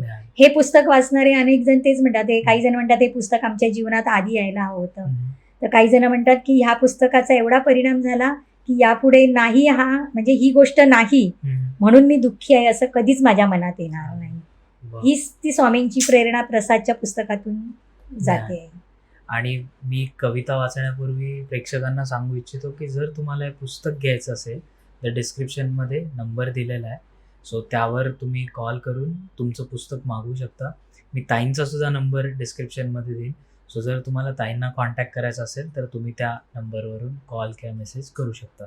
ताई, मी प्रयत्न करतो तुम्ही पण मला. हा, पण हेच की मदत करा. आपलं इथे म्हणजे तो पुस्तकाचा ग्रंथालीचाच नंबर देतो, हो हो, म्हणजे डायरेक्ट तिकडून घेतील. तिकडून घेतो. आणि आमचा हा जो कार्यक्रम, हा जो पंखाविना भरारी मोटिवेशन होतं, हो. त्याचं आम्ही कोणतंही मानधन घेत नाही. फक्त दूर असेल तर सांगते प्रवासाची व्यवस्था करा. आणि काही ठिकाणी तिथली प्रथा असते पैसे देण्याची, तर ते जर मिळाले तर ते मी दिव्यानंद कार्यक्रम दिव्यांग मुलांचा करते, त्यात ते वापरते. पण वा. इथे कुठेही, कारण स्वामींनी इतकं भरभरून दिलंय ना, आता काय हवं हे हवेपणा राहिलेला नाहीये. उलट आता एक एक कसं कमी होईल हेच मी हेच बघते आहे. असं. वा वा. तुम्हाला ताईंचा हा कार्यक्रम जरी कुठे तुमच्या इथे शाळांमध्ये किंवा बाकी ठिकाणी करायचं असेल तर त्या रिलेटेड पण तुम्ही ताईंना प्लीज कॉन्टॅक्ट करा, कारण ह्याचा जास्तीत जास्त अवेअरनेस सगळीकडे झाला पाहिजे. ताई, प्रयत्न करतो. हो, की आपण किती जगलो यापेक्षा कसं जगलो कसं जगलो हे महत्वाचं असतं. आणि हेच तर आपण कसं जगतो तेच स्वामींपर्यंत स्वामी. पोहोचतं. खरं. रडला नाही, कुडला नाही, कधी न झाला खिन्न, बालसुलभ त्या सर्व भावना जरी झाल्या विच्छिन्न. विकलं शरीर तो घेऊन लढला, कलेकलेने वाढत गेला, बंध तोडून अपूर्णतेचे पूर्णत्वाच्या पल्याड गेला. प्रसाद हा जिद्दीचा, निराश जीवांना आधार झाला, स्रोत प्रेरणेचा. उतला नाही मातला, सहानुभूतीला शरण न गेला, दीपस्तंभ तो होऊन उरला, प्रकाश चैतन्याचा. प्रकाश प्रकाशाची. चैतन्याचा. अशी ही प्रसादची पंखाविना भरारी, ही तर श्री स्वामींची लीलाच न्यारी, श्री स्वामींची लीलाच न्यारी. श्री स्वामी समर्थ, श्री भानू समर्थ. नमस्कार. ताई, तुम्ही एवढा वेळ दिलात आणि प्रसादबद्दल तुम्ही एवढं सांगितलं त्याबद्दल मी औपचारिकरित्या तुमचे आभार मानतो. खरं तर तुम्ही आणि प्रसाद हा मी म्हणेन की पूर्ण भारतासाठी नाही तर पूर्ण जगासाठी इन्स्पिरेशन आहे. आणि खरंच लोकांनी आत्तापर्यंत हा जर पॉडकास्ट पाहिला असेल तर याच्यातून इन्स्पिरेशन घ्यावं. मी पण बरंच काही या पॉडकास्टच्या मार्फत शिकलेलो आहे. तुम्हाला ओव्हरऑल पॉडकास्टविषयी आणि ताईंविषयी आजच्या या ओव्हरऑल व्हिडिओविषयी काय वाटलं हे आम्हाला कमेंट्समध्ये नक्की सांगा. ताई, पुन्हा एकदा धन्यवाद. श्री स्वामी नमस्कार. समर्थ. श्री स्वामी समर्थ, श्री भानू समर्थ. नमस्कार. नमो नमः.